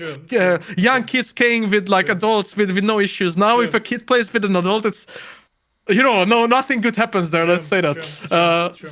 So I agree. Like a lot of things that used to be wholesome and non-problematic now turned into very toxic or even dangerous things in some cases. And yeah, I don't know why it is like this. It is. I don't think it's just gaming, but like the whole lifestyle, especially like younger generations, just being used to this information, like this very quick information exchange, and just opening TikTok and saying like very. Extreme political opinions or That they should not be seeing, right? that should not be seen. Yeah, I actually I have the viewpoint that kids shouldn't be on the internet at all.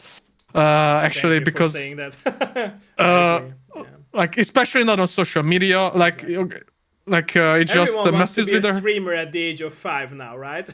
yeah. Or Like even when they were born. Like, it's crazy to me. I'm They're like born with these phones in their hand. It's crazy. like education levels are going down because no one has Exactly. time to pay attention in school Exactly. and fuck school and yeah and again they get brainwashed by weird influencers. True. Like I could True. say like very bad examples like Andrew Tate just to throw one out that True. I think destroyed a generation of young men, turning them into like misogynistic people and just having worldviews that are completely absurd and extreme. And no one would think that just because, but because they see it drip thread into their mind with millions and millions of views, they think this is cool. This is how I should act. This is what I should do, and this is how they will act. And then they will then play Valorant with the female in the team, and then they will be like, "Oh, hi, girl." You know, like you can imagine the next sentence, go back to the kitchen, blah blah Yeah. blah. Like it's horrible things. Uh, Sadly. it's just very sad. And Yeah. luckily, like studios and games try to fight this as best as they can. Obviously, in Hunt, we don't tolerate any form of sexism, racism, which is like very basic, right? But it is an issue in every game, and this is very sad to me to see that. I think gaming should be something that brings people together and make Together and have fun. connections. Yeah, exactly. Yeah, Exactly. yeah, At least it used to be about that, but it used to be. it's Yeah, not anymore. Yeah, sadly. Yeah. sadly, yeah. Yeah. Yeah. Yeah. Yeah. But I will say that the Hunt community is at least one of those communities that is, I think, because Hunt has a bit of an older player game because it's a bit slower pace, more see. tactical. It's not like Fortnite. You mentioned Fortnite earlier. Fortnite is very quick paced. You go in, you die, you go next, you jump around. You know, it's very goofy. Not many, like you don't have to think Easy to about it pick too much. up, like hard to Yeah, master. easy to pick up. Yeah, but Hunt is a hardcore game, so True. you have to think. You have to be a bit more patient. And I think our community is actually very friendly compared to most, if not all, gaming communities. So if you would play with random people as a new person, they would be very kind to you. Most of the cases, they would help you. They would be excited to see a new face and teach you. So I think that is very super cool about Hunt. But again, the average gamer you would face is like us, like a 30 years old guy who is like already more calm, not like a 16 years old kid. You know, like it's a big difference. And they will be kinder and not have crazy opinions and such. Of course, it can happen sometimes, but I think it's the interesting minority. because throughout the journey of being on Twitch and one of my main games was also like Fortnite and Uncharted, Force multiplayer and Destiny 2. I feel like it's not just always the kids. It's interesting that you brought up this topic of yours because I feel like what people miss in this topic is that it's not just the kids, and most of the times not only the kids who are making this hysteria and all the bad things on the internet, but the 20 plus 30 plus people as well. I had all these very toxic people all over the internet when they came to my stream and talk all their crappy bullshit, really, and they were like adults. Like they were Yeah, of like course. those people who are paying the bills and have the family and kids, and they especially I think that what you mentioned is like this midlife crisis that we all have in life, and people are trying to search for their real goals and how to deal with time in our life. I think it really brings us, or bring the evil parts of us to the table only in those cases when people let it. For example, I never let it, because even when I had some problems, I started to write it down or start to write a book about it or a poem, like you mentioned you made the songs of yours. But a lot of people do not have these hobbies, or let's say rather which is more fair to say these forms of arts, transition those painful moments of your life. And I think that's the problem. And I feel like from all the experiences I had throughout my life as a video game journalist and a streamer who told to really a lot of people, I feel like those people in their adult years, especially who have all these problems, especially in my country, right, that we talked about, like the lower salaries and all the other issues that we have in Hungary, they really have this game passion, but they always put their like inner self of having all those problems to the table when they play games. And I feel like that's really a problem. And it's like I said before, it's not just kids, in my opinion. No, yeah, you're definitely right. I don't think it's just kids, of course.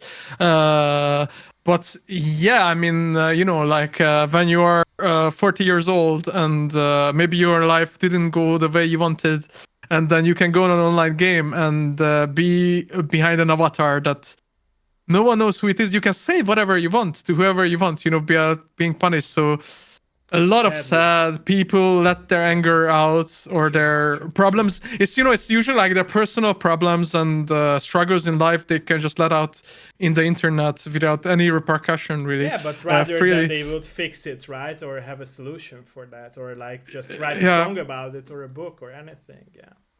Yeah, I mean, it's really sad that it comes to this, but I think like to write your problems down or write music or things like that require some sort of intelligence or emotional intelligence level to be like mature enough to like if you recognize that you have problems and you write it down like you do, I think that's a super mature thing to do, right? It's like you obviously have like the emotional maturity and the intelligence level to deal with your own issues and not hurt others. But how much easier it is to just go online and tell someone to go to the kitchen, because you are facing problems. So true. Sadly, at the end of the day, very sadly. Yeah. Okay, ladies and gentlemen, let us know if there is any question, because we talked and touched a lot of topics here. Let me know if there is any question, or at our friends' end there is any question. Let us know. Sure, there was a question to you, asking like what kind of games are your favorite games and what do you usually play in your free time? So my all-time favorite game is Final Fantasy X. I have this special story about the game, that when my grandfather passed away when I was 12. That was the first time when I started playing Final Fantasy X on my PlayStation 2. One of my good friends from school time showed me that game. And I never finished it. I know the ending of the game, and every year I play it through till the ending, but I'm never finishing it. Like having this, memories came back to me every year to be able to play that game when my grandfather was still alive, because he was the father figure for me. And yeah, that's my all-time favorite game. But I played with a lot of games. Crash Bandicoot was a huge one in my life. I also loved, as to mention, AAA games. Last of Us, as I mentioned, also Uncharted series, especially Uncharted 2, because I love the story for Uncharted 2 mostly, and also the multiplayer part, which is like was a niche multiplayer. Not a lot of people knew about it, but all the biggest your favorite streamers played it, by the way. Nikki, Triple Wreck, Dr. Lupo, they all played like Uncharted 2 multiplayer. They grow up on that, and I even met Nikki for it. It's a funny story, by the way. I played against him in a sniper only mode. So yeah, that was one of my multiplayer games that I started to really like go into deeply, more into multiplayer games as well. Yeah, there are a lot of games, to be honest. To be honest, I try to consume every game. I know it sounds crazy. I'm always joking with this, that I'm the dying out dinosaur who is really like passionate about games and still is a kid, how loves games. So yeah, basically that's it. Okay, so you're a bit more into like older games though, as like as no, you I said, play like all kinds of games. To be you honest. play. You said you play all games, but your favorites were all like basically retro games, which is really funny because like this year I started playing some retro games because I saw that. I felt like I should. And I realized how good they were. Like they have something that new games don't have anymore. It's so weird that I'm so shocked. Like, of course they have their clunkiness and the graphics and are different, but you you actually get back more from the art. Like the art perspective that we will talk about, like the depth. I think it's like shines through because all the other things are not as strong. You know, like as the visuals are not so strong, then the gameplay is a bit weird. So the game itself can shine stronger.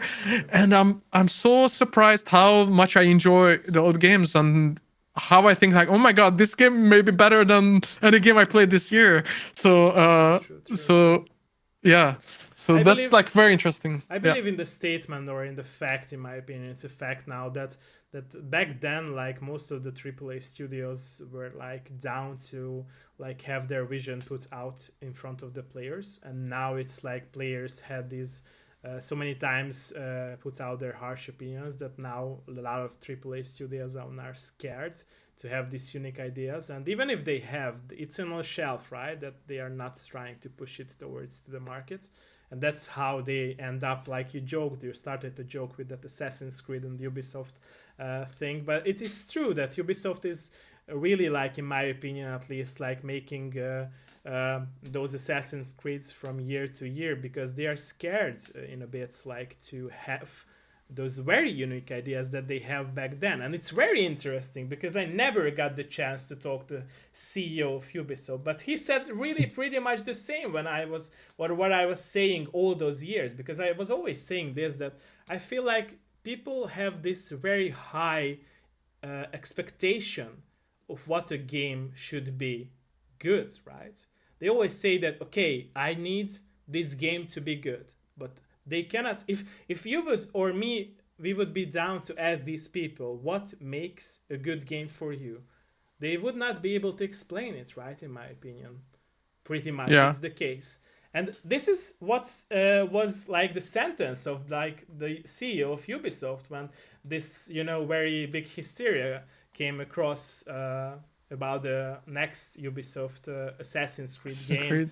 Yeah, Yeah, that you, was pushed to later next year. And I could totally relate what he said because it's true, and people laughed at him. And in my opinion, it was very stupid of people to do that because, like, it's true. At the end of the day, people do not understand what is a good game for them, because all the people who like used to play from the like very old school era games, or even do not played or did not played all those older games, old school games, they had this, seeing of like how games evolved, as for example story, graphical part. So they basically saw every like aspect of the games, how they evolved, and they think that there can't be unique games, but there can. Like Indie Sphere is showing it, and also AAA. Like I always bring up this example of the Finals. Developers of the Finals game, they really understood what the FPS genre needs. Like they really like made a unique yeah, game that people are still connected to, and Hunt also is a great example of that. There was like Bioshock also inventing like this environmental storytelling in FPS games, which is very unique for FPS games, right? So there are so many examples of AAA studios being able to do what indie do, right? What indie sphere yeah. do. It's just So like people had these, very harsh opinions, and I think it really formed the industry for the worse. It's really, so because like they are I not letting developers to have their own vision put out to the market, and it's crazy. I think at least I have an opinion why it's happening like this. So as we already talked about, developers are always never to blame. They are always passionate. In like any cases, I know actually, like devs are always passionate. They put their hearts and souls into every game. But like, and the same goes out to all the Ubisoft devs. I always feel sorry when like even PlayStation, like Firewalk with Concord that shut down. Yeah. I'm sure they spent many years working their soul out to make something cool, and then it fails. But I think it's because like games, especially like triple, like very high end of AAA, like games just grew too big and too high with hundreds of millions of dollars of budget, and when you have that big of a spectacle, uh, money becomes a huge point of the game, and very important because you cannot just lose $100 million. So every game will be very focused around like how to make the money back, how to appeal to the largest audience, how like how to sell all the skins, how to manipulate people into purchases, etc., because it's just such a big scale and so much money that again it cannot fail. Investors cannot lose $100 million. So, and I think that's why games will actually become worse and feel manufactured and the same every time, because if you do something on that scale, it has to be something safe.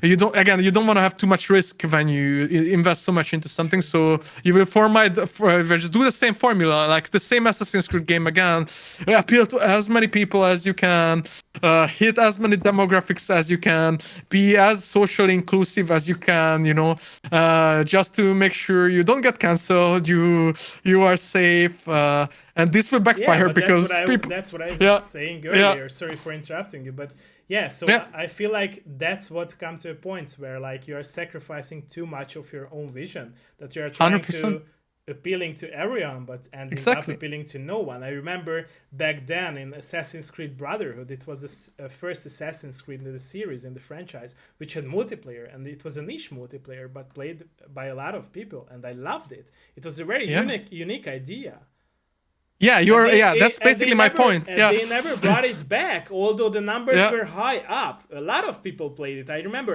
back then I wasn't like streaming, but I was watching like YouTube videos, and people loved it.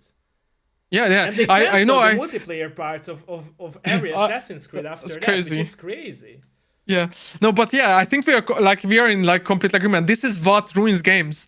Like that they try to appeal to too many people and True. hit too many boxes because it's just too much money on the line. True. That's why I think indie games have like a resurgence, and many indie games are actually now better than AAA games, and they're much more successful than AAA games because they just do what they actually want to do True. and not try to make everyone happy and the True. investors happy because True. they have True. that. True. So I feel like the industry just kind of bit itself in the tail True. while growing too big to succeed almost, True. True.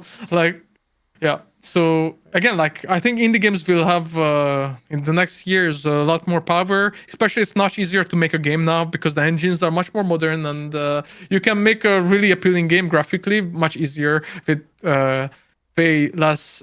So I think like indie games will have much more power in the industry, and they will grow. And hopefully, like the big 100 million, 200 million dollar games will realize that. They have to do something new, try new IPs, try new ideas, maybe lower the budget and not have like a game being worked on for 8 years, because by the time they release the game, everything that was popular at the time will not be popular anymore by the time it's released. It's like a huge issue. It's like, again, like I think it's like it grew itself out to the point that it's hurting itself True. too much, True. Very because true. you see every big studio fail, literally, like True. in the last 5 years, all of them, like True. Bethesda, CD Projekt Red, Blizzard, Activision, Ubisoft, they all went downhill because every ambition is bigger, all budgets are bigger for all the audiences, and it just doesn't work out And you ever. know what's Yeah. funny, by the way, that I feel like in the future, I really could relate to the Wu-Tang TV series. I'm not sure if any of you have seen it, but there was a statement of the main hero of that series is that sometimes you have to like. If something is growing bigger, sometimes life will make you like, like in chess, to destroy everything in your way, and you have to build up everything from the ground up to learn from those experiences. And I think that's the era we live in, especially in the video game industry now, that people see it in this way, that it's bad that people got laid off from the AAA companies. But it's very interesting, because I was talking to a developer at one of my Dev Life episodes, and he told me that from his perspective, he see it in a very totally different way, and I totally could relate to that perspective of his. He mentioned this, that he feels like nowadays the fact that a lot of people are laid from the AAA companies and fired from the AAA companies, it really will help them grow as a person into making the first step of making their own game, because those people, he was like totally sure about it, and I'm totally sure as well, that they probably always had this idea of making their own game, right? They just might not being able to do that in a AAA company. And if they wanted to add something to the AAA game, they might could not be doing that because, like you said, because of the budget restrictions, you know. And I feel like Yeah. these people will have the chance now to prove it. And I think that the game industry in general will go down on this rabbit hole of destroying itself in a AAA side, then go indie, and then go again build up. You know, all those indies will be built up again to AAA. And I can totally see this future because, like, people are realizing now that, like you said, is very true, is that the vision matters more than the money. Because if you will only, like, sacrificing your vision for the money, it will be ending up like, okay, we are appealing to everyone, which is, like I said, it works for Epic Games, it works for perfectly for Fortnite, right? They are maintaining the success. And how many times there were, like, people saying Fortnite is dead? No, Fortnite is never going to be dead. They're understanding what people need. But that's the problem. That's the huge problem that other companies do not. Because Epic Games, at the end of the day, they made their research. Other companies do not do that. Also, they are like kind of the first doing that. So they are That like genre, exactly. yeah, Yeah, it's that what was a their game unique is thing. about. Yeah, yeah. Exactly. Like they really, like, redefined the book of Battle Royale. Yeah, which Yeah, is a book 100%. basically, and they realized that it could be appealing to people. Yeah. 100%. And Exactly. yeah, so I don't know about like I feel bad for everyone being laid off. Maybe it's for the better in some cases. It could be, I especially think if you it are could like be. I think it for could be. devs. Yeah, yeah, but I feel sorry, of course. Don't get me wrong. yeah, It's just like it's an opportunity for them, right? I know yeah, it's of course, hard to but find a work or a job, but it's really about, like, if they realize that they can maintain themselves by forming a small group or not just work for a AAA company anymore. Then there were yeah, so many successful stories. I saw so many, like, developers who worked for AAA companies and just posting on Twitter that now I am forming a smaller team, and they're working such awesome games, right? And beautiful games, yeah, like that's super maybe cool. even like better games that they worked before in AAA studios. And it's crazy to me, and it's of course understandable because, like I said, they are not, like, Yeah, I mean sacrificing their that's own vision. yeah. So yeah, that's a good point. But you know, like usually when people get laid off, it's not even their fault. That's the True, sad part. So again, like usually those people that get laid off are the ones that work their asses off, true, and true, true, why true, they get true, laid off is the people that work nothing and make 100 times more money true, than those people. So you know, like if they just laid off that person, then 100 other could be replaced or wouldn't have need to get fired. You know, true, that's like a big problem with like very very large companies, I think. Uh, and also like I think the pandemic was a problem for the industry because games were doing so well because everyone was at home, so all the studios hired all the people, and now when it ended suddenly there was too many people, too many jobs, so all these companies are having layoffs and true, have to fire people. Sadly, I always again like feel really bad because I know how hard those people work. So there's just too many issues in the gaming industry. I think in the again mostly in the true, AAA side, true, like yeah, it's too much of a business now. There's just too much money, and sadly too many lives on the line, and true, who don't deserve to be laid off or fired. And hopefully, as you said, in some cases they can build their own studio and make turn their lives around for the better. I wish that to everyone actually true, to make their dreams come true and not having to be part of like a big company structure where you are a nobody and you get just laid off like this. It's especially a problem in the US, right, where workers' rights are not as strong as in Germany. You know, we are like it's pretty good to be an employee because everything protects you, but in the US, it's just like, oh, you're fired by. So that really sucks. Yeah. true, true, true, true. Very true. Okay. Any more questions from your community or my ladies and Not really. gentlemen? Let us know. Let us know if there is any more question.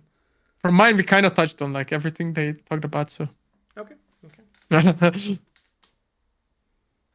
I Good. love how it became like another controversial, but you know, like talking about harder topics in I the always industry. And joke about yeah. this, but it's very true that Uh, that my interviews are always these therapy sessions for my guests and for me as well. But it's really true that yeah. Yeah. yeah, I always wanted to learn psychology because I really helped a lot of people from my community and out of my community as well. And I always feel like I always can understand the people that I'm talking to. So, and I'm trying to also, if I I do not understand them. So yeah, I'm also trying to help them grow as a person. So yeah. Hölgyek, urak, bármilyen kérdés? Ladies and gentlemen, any more questions on my end in the chat? Let me know. Let me know. Let me know.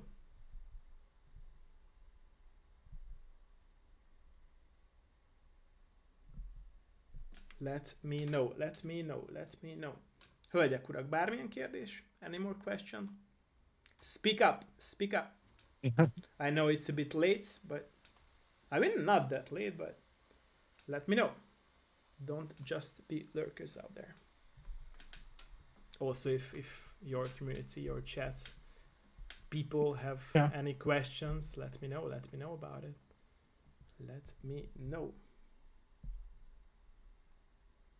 I know it's a spoiler time, and I know you are not allowed to answer, by the way, and I'm sure that you won't answer anything, but I will try my best. Sorry, I'm PR trained too well. Yeah. No. I will ask this way. Like, have you know anything about the new Crisis that is in the works? Well, Vienna's Crisis 4 already, and Yeah, I know. yeah, and it's in development. Okay. And, have you seen anything, by the way, or you cannot say anything? Oh no, I can say that. Of course, I work in the company, so I see everything that is going on. But I cannot say how far it is. I cannot say what's in it. I cannot say it, and anything. I'm comfortable with that. Yeah, answer. of course. I of course. Okay. Okay, I'm happy with that answer. Nice. Okay. Ladies and gentlemen, here's your time to answer. Got answered, got covered your question. Let me know. No question. They're sleeping, probably. Lurking. Well, anyway, it will be like, I think it will be good. I like rewatching these kind of things. It's more like a podcast kind of like interview, like very long form. So, yeah, I would watch something like this, like when I'm cooking or something, and then you can watch back all my episodes, by the way, if you have time. Yeah. All my Dev Life episodes. Oh, I checked some out actually. Nice. So yeah. Nice. Which games have you been? Oh no, go for that. Sorry. No. I was just wanted to say I was looking at the Twitch. What's not the YouTube. Okay. Edited version. So maybe I should look at the edited. No, videos. they are not out yet. So I'm still okay. I'm still like on the work with those. Yeah, because I planned to have this, very crazy, very like unique intro, outro, gameplay segments, all the topics covered with video form. So yeah, I really want to like have this like pure innocent way of like unedited version, and then like a more professional edited version. So yeah. Oh, DDR said, but you're probably understanding it. That, he wants to say that he loved Hunt, and it's an awesome game. Nice. Thank you. Thank you for saying that. Thank you. Okay. Have you actually tried Hunt or just seen it? Me? I've tried it. I haven't played it that much. Yeah, I haven't played it that much, but yeah. I tried it. You should. It's funny because like I had like some friends who played it, but then they like disappeared from Twitch, just because of the toxicity that we were talking about. And I was planning to play Hunt with them because most of my friends like were into Hunt, but weren't playing that much actively. And they were the ones who were like passionate about Hunt. Maybe you even met them. I'm not sure. There's some Hungarian streamers as well, and they stopped. Streaming on Twitch. One of them actually was a girl, by the way, and she got bullied by a lot of toxic people in Hungarian community for playing Hunt and for playing Hunt as a girl. So really, that's horrible, actually. Yeah, and she had like these toxic, very toxic, like crazy messages all over the. Well, I can say if something like. Look, if something like this happens in game, send them to me with a screenshot with their Steam ID, and they will. It happened in her chat, like a lot of. I times understand. She got botted over Twitch, like view botted and message botted, like that's those horrible, topics that you said that she should go to the kitchen and all those crazy stuff. And she got so upset with it that it happened for like a month or so that she really like. Went out from the Twitch platform and started, not playing games anymore, or First of all, That's that's really horrible, I think. yeah. But yeah, I just wanted to say that if it happens in Hunt, like if anyone that's watching and they say someone tells them something in a voice chat or writes them something that is inappropriate, We will have now a private connection yeah, no, you to can punish always them. message me on Discord. Actually, you can always message me on Discord to anyone really open. I'm top of the Hunt Discord. If anyone joins the Hunt Discord, since I'm a dev and my name starts with B, I'm always at the very top, so it's easy to find me. Send it to me, and I make sure that that is handled appropriately. Yeah, Nice. because we really don't tolerate that kind of stuff. So thank you. Okay. We touched here a lot of topics actually. Is there something that we haven't touched and maybe you would like to talk about? You can think of? Oh, I don't know. I think we did talk about a big array of topics, even from like personal life to the industry as the whole. So, yeah. Okay. Thank you. Yeah, again, like I think you like doing a great job with the interviews. Thank you so much for your kind words. Thank you. It means a no, lot. for real, and you also make the guests very comfortable, I think, and yeah, it's and very good questions too. It really helps me that I really like you are not playing your part and me not playing my part since I really care about people just like you.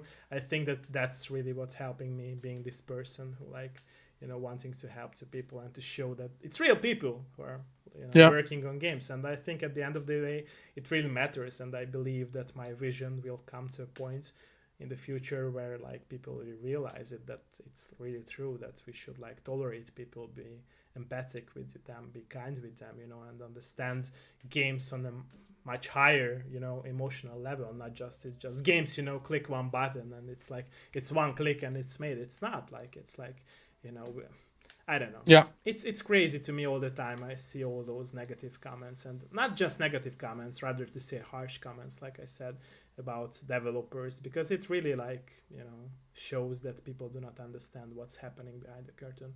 And I think it's important not just for the video game industry itself, but our everyday life. Like we should understand in general that every one of us has problems. So yeah, thank you for doing your part and in such a creative way too. Thank you. Thank you. So yeah, like I said, I will need some more of your minutes. So, but for those who were like here with us live, thank you very much on your end as well. Thanks to your community as well, and thank you to my community as well for joining us. Don't forget to drop a follow for my fellow streamer friend and also video game industry person here. I tagged him in my titles to do that, please.